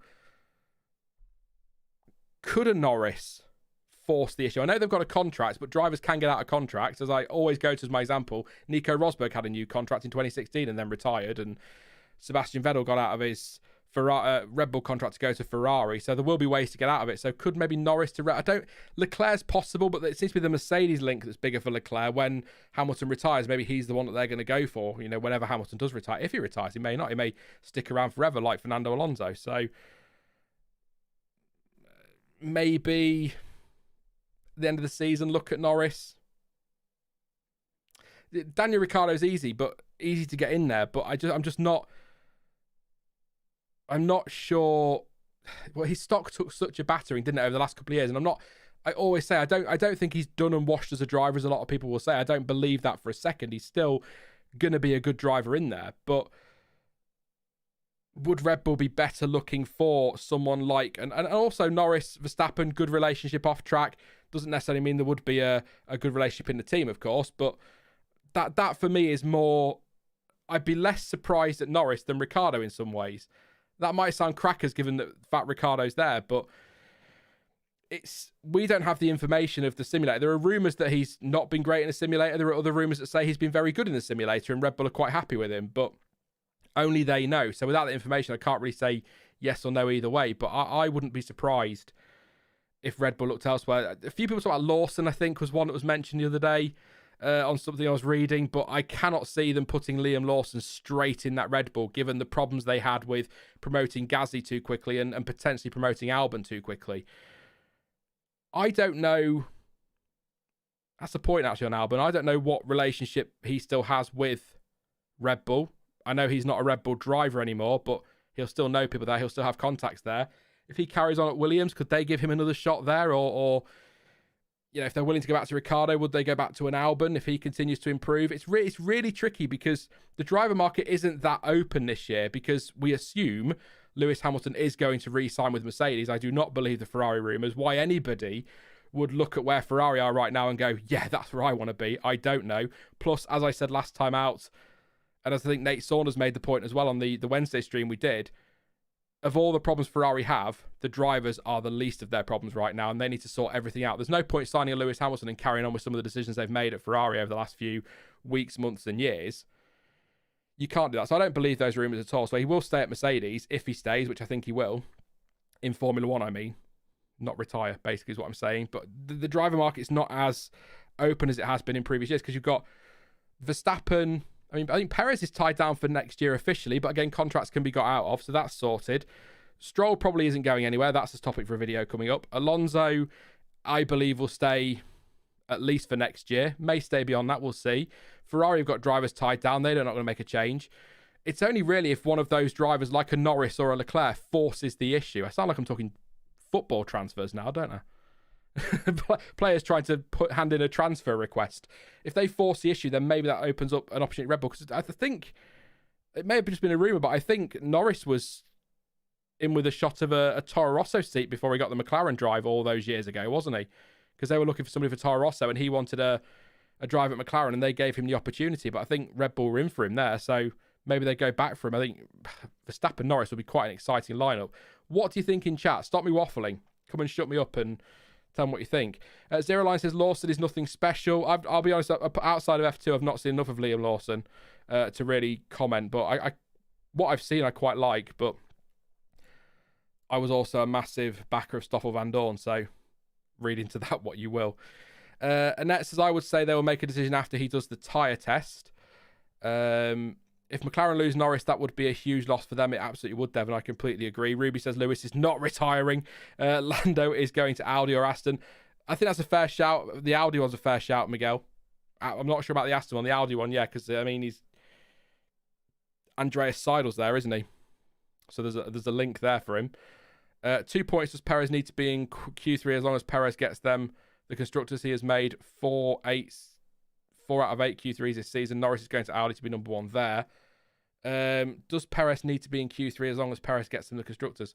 He does. Yeah, he needs to be in Q3. He's in a car that should be on that front row basically every weekend, as proven by Max Verstappen. So he's got to be in Q3, or slipping out, not making Q3 one weekend. You sort of get, but 3 in a row. That's not good in that car. F2 is not representative. I agree, Villager, largely. Not everyone that comes up from F2 is going to be successful, are they? So they need to get rid of Perez from Red Bull at all costs and get Albon, says... I'm going to butcher that. Is it Maham? You know who you are. I'm not going to destroy your name and make a fool of myself. Thank you. I appreciate that. Ruby's become a member. Thank you very much, Ruby. I appreciate that one. You get a cool badge. I'm going to get somebody to do some emojis at some point so you can spam them at me when I'm annoying you about Lewis Hamilton and others. So we'll get some emojis for members at some point. Thank you very much, Ruby. That's I appreciate the support.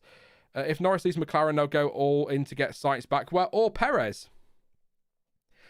This was the theory I heard earlier this weekend. It may have been on Sky. It could have been something I read somewhere. But McLaren have allegedly had an early chat with Red Bull about McLaren using Red Bull powertrains in 2026, which is going to be a phenomenal name for the team, isn't it? McLaren, whatever their title sponsor is, McLaren, Red Bull Racing, Ford powertrains, or whatever they're going to be called. That's going to be hilarious. That's the conversation that's apparently been had. So is there a deal to be done there for Perez to take Norris's place at McLaren and rebuild from there? Assuming things carry on as they are for Checo, or he doesn't pick up enough this season. This is all big speculation. And then Norris goes the other way, maybe. But I think that's the point. I just want to make that point again, just for anyone who's missing it. I'm not saying Perez is absolutely out of that team, because he's not. He could now go on a run of really strong races and get some really strong results and turn it around. Not maybe fight for the championship, but turn his season around. So it's unfair to say Perez is in trouble because he's had 3 bad races. He could now have, the remaining races of the season could be epic for him. So I will say that just to make the point. Let me know in the comments afterwards. Let me know in chat who you think is going to be at Red Bull next season. Sitting here today, I still think Perez, because I don't think 3 back-to-back difficult weekends or bad weekends, what you want to call them, is enough to just throw away his other great performances for the team, or his very good performances for the team. But he needs to start. There's no excuses from here, I guess, is the argument. Got to perform in Austria. We've got 4 races in 5 weeks coming up. Once we get to Austria, you've got Austria and Silverstone back-to-back, week off, Hungary and Belgium back-to-back. That needs to be he doesn't, if he wants to win the championship, which he's not going to, but if he wants to win the championship, he has to win all of those races. But he at least needs to be right up there with his teammate, P2, getting through to Q3 and qualifying well, racing well, getting himself right back in the mix and getting himself back on form. That's what he needs to do. Go into the summer break off the back of some excellent form, and then second half of the season, or that back end of the season, keep performing. Show Red Bull, do not get rid of me. I'm still here. I'm still good enough. That's kind of where I'm at. Ironic how people wanted Perez to replace Albon in 2020. Now people want Albon to replace Perez 3 years later, says CPB. Just typical F1. It's typical F1. He needs to get on a run of good results. That's the point. So I'm not saying that I think he will go. As of right now, I think he'll stay. I think it's the 2024... The 25 driver market, so the end of next season's a bit more dramatic, isn't it? With contracts up. So it'd be silly for Red Bull to just chuck him out and throw somebody in and hope for the best, when there could be some very good drivers up for grabs at the end of next season. Just let's see how he gets on. Like there was no reason to replace Barrichello, says FD30. No reason to replace Perez while they're still winning the constructors. Yeah, but the only counter to that is they have to think about next season. Let's say Aston and Mercedes. Let's say Perez doesn't turn this around. He has a crap second half of the rest of this season, really poor performances, but the team stick with him because they've won the constructor, so it doesn't matter ultimately, right?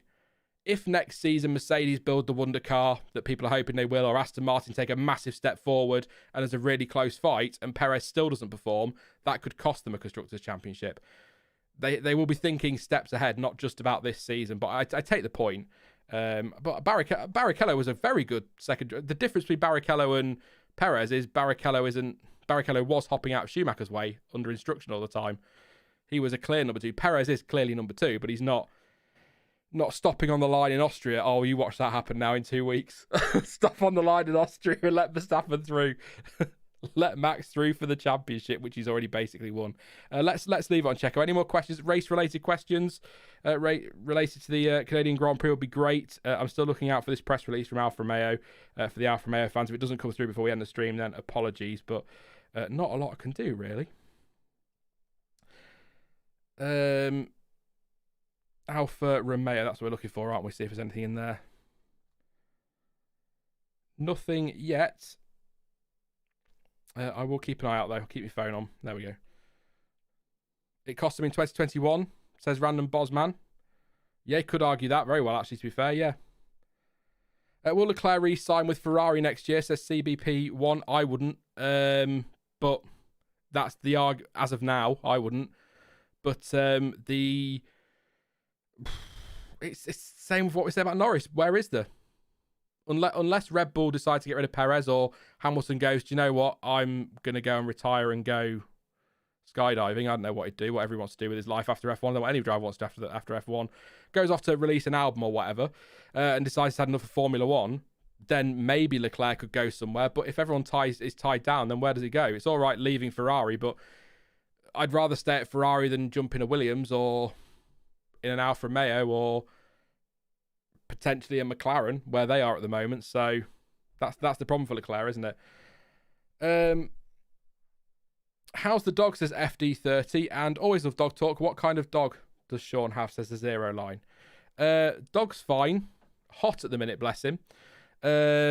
He's actually, do you know what, it's funny that it's been almost exactly a year since we brought him home. He's a little shit. Is what he is. He's a little black and white cockapoo, but he's more cocker than he is poo, if that makes sense. If you know your dogs, you'll know what I mean. Absolutely, he's a little bastard. He really is. I have so few socks now. I can't leave him wandering the house in case the postman turns up and he rips all my mail up. Although when it's a bill, it's usually a good thing. But yeah, he's fine. He's absolutely fine. Just very, very warm. Villager says, I just can't sympathise with Haas. Sundays, isn't it? It's big problems for them on a Sunday. Where do you think the McBrick is in the order? As it seems it's a really peaky car again. McBrick, the McLaren, I'm guessing you mean by that. I think in the order, as in the general pecking order, I would say Red Bull, Aston and Mercedes, Ferrari, Alpine. There's this little... It's... Red Bull 1, Aston, Mercedes and Ferrari in whatever order you want. Second, third and fourth, because it depends on the track sometimes. Then I would say currently Alpine just about fifth. Sixth place. The thing, there seems to be some pace in that McLaren, but they just don't seem to be able to unlock it consistently, do they? Or something comes along to kind of dump on them. But I think they're ahead of Alfa Romeo, Alpha Tauri, Haas, and Co. Williams as well generally on race pace. Maybe not always on a Saturday. So maybe sixth. At best, seventh. Maybe at worst. It's so tight in there, isn't it? It's so really, really weird that it's so tight in there. Yeah, Zero Line says sixth easily. It's a tough one. It's a tough one to call. Would you replace Steiner? Haas needs a refresh. Who for? No, I don't think so. I don't think I would. I think Gunther... He's quite rated, isn't he, Gunther Steiner, in the paddock? He's been linked to some top jobs in the past, and I think he was the other day. Somebody was talking about him going somewhere. I can't remember where it was now, but no, I don't think I'd replace him. I think I'd try and I'd get some more people on board that are capable of building a decent race car. But then that's his job, I suppose, isn't it, as the team principal? So you could argue that. Lando said they're seventh, apparently. Who's sixth then? It's so tight in there, it's hard to say. Thank you, Stefan, for your super chats. If Aston were in Red Bull's position, do you think Lawrence would put up with Stroll as a number 2 as long as they are winning? Thank you very much for your super chat, mate. Appreciate that. For your support as a member as well. See, this is the thing with Lawrence. It's all right. Lance Stroll. Again, I won't go into it too much. I want to do a video on this because I think it's a good topic for me to really talk about for 10 or 15 minutes. And I'm not going to do it on a stream because I want to get some other questions as well. But it's all right saying he's Lawrence Stroll's son, so he's completely safe in that seat. But as you're kind of saying there, Stefan, if they're fighting for a world championship, I mean, Lance Stroll could this season cost them second in the constructors. Great for your CFD and all that, your CFD time, but not great for prize money, and that's going to hurt. So I think there will have to come a point where Lawrence Stroll needs to, if he hasn't already, needs to sit down with Lance and say, look, I love you. And I don't have kids. If I had kids and I could afford to buy them an F1 team because that's what they wanted, then I'd buy them a team. Of course I would. So I'm not going to criticise him for that at all.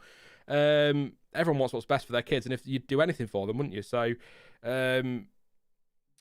he needs to sit down and say, look, you need to step it up, because if we're fighting for championships in the future, that's the ambition that Aston Martin have, winning world championships. If they want to do that, they're going to need a second driver who can be consistent, who can deliver. And Stroll is sort of, he's not, he had a bad one this one, but he still picked up a couple of points, which I know in that car maybe it should be more, but I think he had a pretty decent weekend last time out. I think he beat Fernando in the race and in qualifying, so I don't want to go in too hard on him based on one or two races, but I think there needs to be more. What's his I mean, 6th DNF, which was a mechanical issue, 4th, 7th, 12th DNF, 6th and 9th. I mean, that's not great when you compare it to 3rd, 4th, 3rd, 2nd, 7th, 2nd, is it? So I maybe, as CPB has just said there, perhaps lease Lance to Haas or buy him an IndyCar seat, or maybe look at another team, see if somebody wants a driver. But then does Lawrence Stroll want to pay for a team and pay for a seat? That's the other thing. But yeah, I'm not going too hard on Lance on that one. But if you want to win world championships, you need a second driver delivering, and Stroll has had some solid races this season, but his teammate's Alonso, so he's going to get beaten, isn't he? But I hope you take my point on that one. I'll go into it in a video at some point where I can properly sit down and explain it a bit better. But Williams, yeah, Stefan, could go back to Williams. Thank you to Nick for your very generous super chat. I mean, all super chats are generous, but thank you very much, Nick, and really appreciate that. And a patron as well. So Sean, did you watch Le Mans last weekend? Also really appreciate the budget gap discussion after Spain. You're the best. Thank you very much, Nick, for your support, and you're the best as well. You're one of the best. I can't just say you're the only best because people will be mad at me, but I hope you appreciate that, Nick. Yeah, thank you very much. Did I watch them? I watched, as I often do, I watched the start. I usually watch the first hour, and then I usually watch the last hour because I can't commit to 24 hours. It's a bit much. So I watched a couple of bits of it, yeah. So I always enjoy that kind of racing. I quite enjoy a little bit of touring cars as well. I want to get into IndyCar because apparently it's very, very good, but it often clashes with F1 or clashes with these streams. So by the time I've done the streams, I already know what's happened because people give away what's going on. And it's all right saying, oh, knowing the winner doesn't take the whole race, which it doesn't. But when you know the winner, it does take some shine off it. So I'm less inclined to watch it back. So, but I watched a bit of touring. I think Porsches today were racing. Where were they in the UK? Somebody will tell me. Watched a bit of that. I enjoy that kind of racing. But open wheel, it's very much Formula One, Formula 2, Formula 3. So I'd like to expand that to a bit of IndyCar. But I do like a bit of Le Mans, LMP1, stuff like that. So yeah, I did. And no worries about the budget cap discussion. I tried to explain myself as best I could that week. I think Space was quite mad at me for not explaining it properly, but I totally get the cost cap, but I stand by what I said. I'm not the biggest fan. I understand why it's there, but actually no, I'll tell you what I say. Somebody in the comments afterwards made an excellent point or a fair point of maybe ditch the cost cap, or keep the cost cap but loosen the regulations so that you still get lots of innovation, but you still have to operate inside a cap so that it's not all quite so prescribed. So you can come up with this amazing idea which will make your car really fast, but you've spent all your money on it, so your car might not be as fast as you think it is. But I don't know. That we'll go back to that another short couple later in the season. Any questions about the race? Would be awesome. I know you love your speculation. I do too. I'll bring back Garage Gossip for anyone who's excited by Garage Gossip soon, because I think what with the driver market, just the final thing on the driver market today, I think what is happening, and I'm not an expert on this, but I think people are waiting for Hamilton to put pen to paper officially, and then they know where everybody is and they can go from there. I think that's what's happening, because there doesn't seem a lot of silly season talk around, and we're into the summer now, and usually it's now when it starts to ramp up in time for the summer break. So I think they're waiting for Mercedes to say, yes, Hamilton has signed. And then all of a sudden we're going to start to get the rumours of what goes on from there. So he holds, it's not going to be as exciting, this driver market, as we've seen in previous seasons, or as dramatic rather than exciting, but I think Hamilton kind of holds the key this year, definitely. What do you think of Ferrari's strategy? Today, actually, again, not bad. I said earlier, they've made the one-stop work. They didn't panic, which at the time looked like a silly call not to come into the safety car, but they didn't panic. They stayed out. They stuck to their plan. Ran the mediums nice and long. In fact, how long did they? That was quite a while, wasn't it? Pirelli put their thing out as well. I'm constantly looking for press releases today. That's the problem with these streams. I think I might move them back to be more of a reaction rather than running through the field, because it's just constantly looking for press releases, which gets a little bit annoying. But Leclerc and Sainz. Leclerc ran his for 39 laps and Sainz for 38. Perez run the softs for 37. So they did a great job on those tyres. Helped with a safety car period or two, of course. But I think the strategy was good today, because they didn't panic, didn't come in, stuck to their plan, ran the tyres long, stayed out under the safety car, passed everyone in the pit lane, so they managed to undercut everybody. And then when everyone came in for their second stops, they then decided, right, now we're coming for ours. They reacted after Perez, which was the right thing to do. They brought Sainz in first to avoid any kind of undercut. It wasn't actually that close, was it, with Perez in the end, after the stops? Just checking something to make sure I'm right on that. So, no, they didn't wait until everyone made their second stops behind them. They waited until some made their second stops behind them, like your Ocons and your Perez's and co. Or Perez's one stop, sorry. I think Ferrari strategy today, it was yesterday that was bad, or poor, or a bit disappointing, or frustrating. Not bad, really, but... do you feel Russell is buckling a bit, says FD30? No, I think Hamilton's happy with the car this year.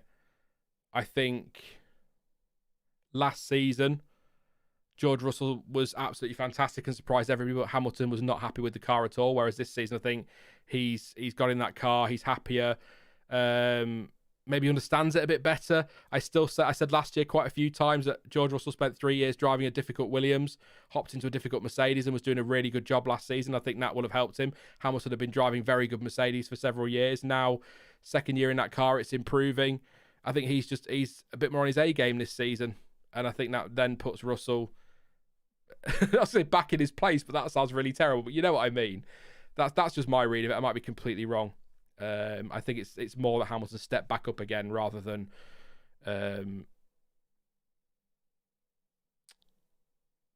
Russell buckling. I like the word buckling. Sorry, I was just having a moment there on that one. Also, not testing parts. Yeah, that was a theory from last year, or also not a theory, something that was said last year, wasn't it? Are Williams a team for the future with Alex Albon putting in performances, and the improvement with the team staff? James Vowles has done a fantastic job in his short stint there so far. I like him a lot, and I love his insight when he's on Sky on the pit wall as well. I think he's doing a great job. Obviously, it's not really his car, is it? So next season could be really interesting, but he's steering them in the right direction. So I think they're a midfield team for the future. I'd be very surprised if we see Williams back at the front anytime soon, but they are definitely... I think they'll attract some drivers if they keep making these steps forward. Lol, sorry, in the middle of Breaking Point, says Cited Canvas. I've not played Breaking. I've played the... I can't afford F1 23. I was going to get it, but I can't afford it. It's 62 quid that I just haven't got to buy it. So I played the 5-hour free trial on EA Play, I think it is, as part of Game Pass. And it's actually a really enjoyable game to drive on the pad. I use a controller, and it's actually really enjoyable. I'm quite impressed with it, so I'm hoping they don't patch it to death and ruin it. I've not done Breaking Point. I'm currently watching Tom97's live stream playthrough of it, so I don't have to play it then. I don't use my 5 hours up. I can just do laps of Canada, which is basically all I've done since I got it. James is doing great work at Williams, absolutely is. Vowles, I like where he's taking the team, says Random Bosman, absolutely. James is seen to unite the Williams garage, says John Jones, that's fair. He's moving them in the right way, isn't he? I'm really happy with that. Would you consider loading the streams to a podcast platform? I listen to these on my drives to work, and YouTube uses a lot of data. Cheers from New Zealand. Thank you, Michael. A few people want me to do that. I think if we move them back to being a reaction, I'll consider it rather than running through the field, because it gets a bit as you could probably tell, and yeah. And I don't think that's great listening, but also I need the channel to I need to get my arse into gear, and I also need the channel to start ticking over a bit better financially, because I'd have to pay for a feed for that to be able to do it. So it's not expensive, but it's a monthly fee that I can't afford at the minute. So I think the only way I could no, I'm not going to say that, because that's charging people for content. I don't want to do that, so no, ignore that. Initial feedback of the handling in F1 23 is good. I'm waiting for the game to go on discount to pick it up, says Vib. That's exactly what I'm doing, Vib. 100%. It'll be on offer soon. It'll be somewhere. Chevron McBean, good evening. Is it evening? It's I'm going to have to go soon. It's 11:30 nearly. I don't know if anyone mentioned it, but does anyone watch the Danny Rick broadcast of the race? It was a little odd. No, I didn't listen to it, and I've not really seen... No, I didn't. But it's not something I'd want to listen to. It was quite weird that they were promoting it over their own commentators, though, Sky. It's not really something I'd want to watch, to be honest. If people enjoyed it, then great for you, but I don't think that's for me. I'm 37. You know, I'm not far off 40. I'm not far off 40. I'm getting to that point now where I'm kind of, and this is kind of going back to the Twitter thing, where I'm kind of done with dickheads, and I'm also kind of done with a lot of that around Formula One. I just want to watch my racing on a Sunday and watch qualifying on a Saturday. I'm not interested in anything that's going on around it, which is really bad, I know, but I'm just not. And I'm also, a lot of people ask about, you know, what drivers do away. I couldn't care less what drivers do away from the racetrack. I really couldn't. It's there was a comment on a very popular podcast recently. I know they've apologised for it, where they sort of said that F1 fans are only interested in what drivers are doing away from the track. They're not interested in racing. If I was not interested in what in the racing, I would not waste 2, 3, 4, 5, 6 hours of my weekends watching it. I couldn't give a damn what the drivers do away from the track. I just want to watch racing, and that's that. It's, you know, are they fine? Are they healthy? Are they well? Is everything all right? Yeah, that's fine. Great, wicked. Let's go racing. Not interested in the rest of it, to be honest.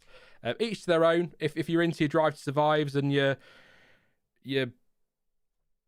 what Lewis Hamilton did at the weekend, and what Oscar Piastri's doing next Wednesday, and what Logan Sargent have for lunch on Tuesday afternoon, and that's fine, but I'm just not interested in that. So just my view. FD30 says sprint next. Yes, it's a sprint in Austria. Woohoo! Something else I always look forward to. I could see Danny Rick being a good commentator, though. I could see, yeah, his insight. That's a fair point, yeah. Like Jensen Button, like you say, and DC. Having ex-drivers who have recently driven the cars are always good to have on. So yeah, if you any questions in on the race, let's try and get back to that, and then we will call it a day. Thank you for all your super chats today, by the way. Really appreciate them. I'll read some of your comments as I'm going through, but I will look for questions. Ruby says it was cringy. Richie said it was very cringy. So Richie definitely likes it less than Ruby did. Yeah, Annette would have enjoyed it, but Annette's a big Danny Rick fan. I don't know if you're a fan of the driver, I'd sort of get that a little bit. Yeah. To be fair, it's not just your channel.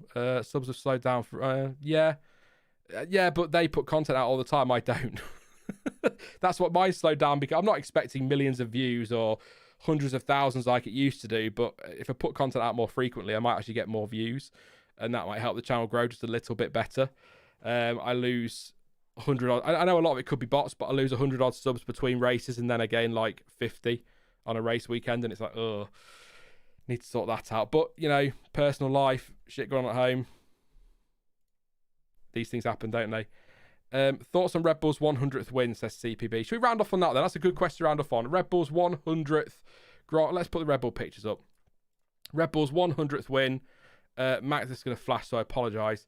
Max Verstappen, I could have done it a different way. There you go. Yeah, 41 wins for Max Verstappen, 100 for Red Bull, 200 for Adrian Newey. But what do we want to talk about? Red Bull's 100th win. First one came China 2009. Remember it actually really well. Absolutely loved Sebastian Vettel, which I'm not afraid to say on the stream now, because I can't be accused of bias now, you see. But yeah, fantastic drive from, it wasn't Seb Vettel that won, was it Mark Webber that won China 2009, or was it Seb? The point I was going to make was Seb Vettel picking up all those wins for the team in his championship winning years. Loved watching that. Thinking of 2011, 2013 in particular were absolutely mental, weren't they? That was kind of the domination we're seeing now in the back end of the season. It was Seb Vettel that took it. I thought it was, off the top of my head. Wet race, wasn't it? Webber won Germany, that was it, yeah. That was the first one, China 2009. In fact, I'm going to get up their Red Bull Grand Prix results quickly and see what we can just see. Some of the, just to jog my memory on some of my favourite wins or the ones I remember really well. You think if I remember them that well that I'd just remember them. But yeah, China 2009. Not a million miles away from the title in 2009 either, were they? As it turned out, just maybe spent a bit less time bumping into each other and falling out. Maybe they would have had a better shout because Braun's development fell away. But I'm just looking for the dominance of 2013. Oh, good Lord, look at that. Sorry, I'm just having a moment now, reminiscing about Formula One. So many race wins back to back to back to back to back to back for Seb Vettel in 2013, and it's just, I guess, I try not to word this because it's almost a cliche in Formula One. They're an energy drinks company, and nobody took them seriously, not for a second. Nobody. They were the party team. They were there. Sponsors loved them. Fans loved them. That's what they were there for. Yes, times have changed, haven't they? That's what they were there for. People didn't take them seriously at all. And then they got that first win. I mean, my favourite stat, actually, of Red Bull will always be that Toro Rosso won a race before the main Red Bull team did. I love that. But they won in China 2009, Silverstone, Japan and Abu Dhabi the same year. And then a title in 2010. Absolutely unbelievable season. I think actually Purple Zebra's made the point in chat before that that's quite an underrated season among F1 fans. 2010 was unbelievable. 2011, what was that? God. 11 wins in 2011. Domination. But it's 2013 was, reminds me a little bit of this year. It was kind of the other way around, wasn't it? Because they dominated the back end ahead of the rules change. But nobody took them seriously, and then they just started winning races and challenging for podiums and winning races, and then the championship started to come, and suddenly they were taken seriously, and it's quite a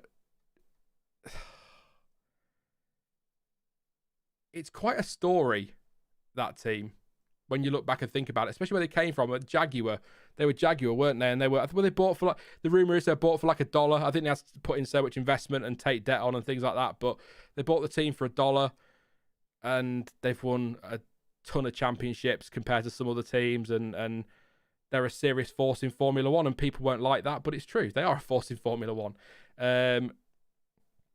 Ruby says, do illegal car wins count? Are we counting Abu Dhabi? They haven't got an illegal car. Are we counting Abu Dhabi 2021? Yes, we are. I totally get why you're asking the question, Ruby. I totally understand it, and I totally respect your opinion. But whatever you think of Abu Dhabi 21, unfortunately for you and for other Hamilton fans and for Mercedes, in the record books, it is a Verstappen win. So we do count it. I totally know that, but I'm not trying to be facetious. I'm a little bit. I know exactly the point you're making, but it still counts as a win officially, so we do count it. But yeah, I don't know. I'm trying to sum it up in the best way I can. I'm kind of umming and ahhing because I'm looking at the stats and things. But it's when they came in, they took on Jaguar, and we had drivers. We went from the likes of Scott Speed and Christian Klein and people like that. David Coulthard. I mean, he did a pretty decent job actually at Red Bull, and Liuzzi and where's the list? There's the list. Robert Dornbos in the car at one point, wasn't he, for a few races? Just to come from that, from being a not serious team to winning 5 constructors. Is it 5? 6 probably this year now. And all those drivers' titles. It just blows my mind. Like that's exactly it. What Max was doing there. Let's put the picture up. It's just we're going to end on that. There you go. It blows my mind because I've been watching for, as I often say, 30 odd years, and I never believed. Kind of a bit like I do with Aston Martin at the minute. Actually, I don't believe the hype, or I didn't believe the hype. I didn't think when they were talking about challenging for wins and titles. I just thought, oh no, you're just here to have fun, which is fine. You're allowed to have fun. But they weren't considered to be, you know, Ferrari, McLaren, that kind of level of team. Nobody thought it was going to happen, and I certainly didn't. And then they just got serious. 2009, it was the signing of Adrian Newey where I think everyone went, hang on, wait a second, what are they up to? And then Adrian Newey comes in, and 2009 big rule change, and they're right in then, fighting for titles. It's mind-blowing what they've done. So 100 wins, and 100 wins relatively quickly, I'd say, because no, that was the stat. About 40% of Red Bull's wins have come from Max Verstappen. He's won 41% of their wins have come from Max Verstappen, which is kind of mental, which kind of also shows this last couple of years, particularly last season. 15 wins came last year. So they have come quick, is the point I'm making. I'll tell you what, couple of words in chat to sum up Red Bull's 100 wins, because I'm struggling to do it. That's definitely a video, actually, isn't it? For the future, or something on Red Bull, definitely. See what you're saying on that one. Jackie and Paul Stewart started. Oh, they did, Nick. Oh, the Stewart team, that livery with the tartan. That was fantastic, wasn't it? What a debut season for them as well in '97. Second in Monaco. Some solid performances, but you know, a bit like Aston Martin in that they were Jordan, weren't they? And they're looking now to fight for titles. They've kind of done that again. I liked it more when Seb did it. Says Steckleton. I loved Seb. Vib says inspiring. Really no username. Says incredible. The Ultimate Outsider, says David Cox. That's, yeah. James Rich, you could have just won the internet for the day. Gave themselves wings. Could there be another team like Red Bull? Red Bull could... let's try it again. Could there be another team like Red Bull? Could a company like Apple or Amazon join, or Saudi Qatar team, and compete in F1? Says Sean Thomas. Well, Red Bull have shown it can be done. So, yeah, why not? I suppose they could. 80% from Max and Seb, basically, says Random Bosman. Max, so CPB's got the results for us. Max won 41, Seb won 38, Webber 9, Ricardo 7, Checo 5. That's quite a big jump, isn't it, between... so you can certainly see the number one drivers over the years. Max and Seb. We're waffling there. I'm going to round this stream off in a second. We're waffling too much, or I am. Red Bull made the best hire of all time, Adrian Newey, says Greg. Yep, that was the moment, I think. What's on with Leclerc's helmet, says AD. Jacques Villeneuve says it was all a storm in a teacup, basically. People making a mountain out of a molehill. There's two sayings for you straight away. Why not? Basically, he ran the helmet. Well, this is what he said in the grid walk. He ran the helmet, and then he hadn't asked the family or spoken to the family. So he rang Jacques' sister, who deals with all that kind of thing. And then that was all sorted, and Charles invited him to the race, and it was all fine. So I think it sounds like a mountain out of a molehill made by possibly the press, but that's not really a great surprise. A couple more comments on the Red Bull thing. Red Bull are really gaming. Zero says kind of enjoyed Seb's run more. But I think my final point on that is it's kind of one of a Verstappen thing as well. There'll be a lot of people that Seb's was better, and that's fine, or you enjoyed it more. That's also part of what I've said so many times on this channel. People don't always appreciate, and it's not a, people aren't being harsh with it, but it's an unconscious bias thing. You're not always going to appreciate what someone's doing when it's happening. So when Michael Schumacher was dominating, he got a lot of criticism. It was ruining the sport. The sport's dead. There's no chance for F1. It's all over. He was dominating like this. Like I say, 2004, 9 out of the opening 10 races were won. So we've been here before. Mercedes, they got the same kind of criticism. Oh, they're ruining the sport because, yes, you had Rosberg and Hamilton fighting in sort of 14, but definitely 16, and you had Seb and Ferrari sort of in the mix in 17, 18, but 19, 20, for example, very dominant. People don't always appreciate it. And Sebastian Vettel, when he was dominating, all this stuff that we're hearing about Max Verstappen, minus a couple of points that I'm sure Ruby will point out to me again, all this criticism was exactly the same when Vettel was dominating. And then he goes on to leave, and then people find him quite likeable all of a sudden. And then, I really liked it when Seb was doing it. But in a few years' time, after Max has retired, people will go, oh no, you've got to give him credit for that, and the narrative will change a little bit. It's not a criticism of people. We all do it. It's a kind of an unconscious bias thing, but it's why I will never, ever, ever, when someone says, what is Hamilton's legacy, for example, I would never, ever do that whilst he's still racing, because there's no point, because it's not over yet. We don't know. And really, no username says people always hate whoever is dominating, and that's not just in F1, that is in any sport. Any sport, that is the way it is. So, there you go. People did hate Vettel. I tell you what, Zach, ask Jonty about Vettel and his finger. That's really wrong, doesn't it? Let's end it there. I think we're going to leave it there. I'm waffling way too much. This is what I mean when I say I need to stream more, because I end up making these streams way too long, because I just want to talk to you all for hours on end, and it's getting late now. We're 11:30, so 25 to 12 actually, so we're going to wrap it up there. But thank you for joining me. Sorry for the waffle. Sorry for that one. I do apologise. I know some of you love it and some of you hate it, but I think we need to get these back to being reactions rather than running through the field, because one last check for Alpha, that's what I was going to do. Thank you, though, to Spicy Lemon Pie. That's what a minute. I was going to say Spicy Lemon Pie, but no, Spicy Lemon Pie for becoming a patron. Really appreciate that one. Thank you very much. That's awesome of you. Thank you for your support. No, I haven't got it from... That's annoying. From Alpha, but I have got it from Aston Martin. Just super quickly. Anything in here?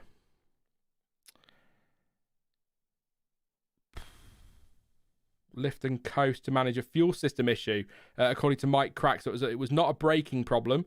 It was a fuel system issue at Aston Martin, according to Mike Crack. I'll emphasise his name there. So not a moment to rest for Fernando. He has to do a lot of lift and coasting to manage a fuel system issue. It was good to see Lance make a great comeback and score valuable points too. So that's what the team boss is saying there. So not actually brakes in the end for Fernando, it was fuel. So there you go. Right. Nothing from Alfa Romeo, so I apologise to Alfa fans that I had no notes for them. I'll tell you what, so then congratulations to Bottas for picking up what could be, in a very tight battle in that midfield and towards the back end of the grid, a very important point to move them into 7th in the Constructors' Championship. So there we go. I think that's fair. We're going to leave it on the poll. Thank you very much. Very quickly, ending the poll. What we got? Rate the race. 51% say good, 37% say average, 8% say great, 2% say bad. Thank you very much for your votes on that one. Between good, yeah, you're going to say I'm sitting on the fence, but it's how it felt between average and good. Wasn't a bad race for me. It certainly wasn't a great race, but a little bit kind of in the middle there, which is why I like a 6, a 6.5, maybe somewhere in there. I don't know, 7 perhaps. But yes, that's what the poll says. I'm leaving it. I'm going. I'm going to stop waffling. That is it for this stream then. You can support the channel over on Patreon. As you can see there, they're all my patrons for those tiers. So thank you very much for your support. Thank you for your super chats this evening. Really, really do appreciate that one. As always, your support. David with a very super quick super chat. I'll read that. Says, thanks for rounding off my Sunday. No problem at all, David. Thank you for your support with the super chat and for joining us this evening. Really appreciate it, as always. Thank you for that. That's caught me off guard there. But I'll let you off, David. It's very kind of you. Thank you.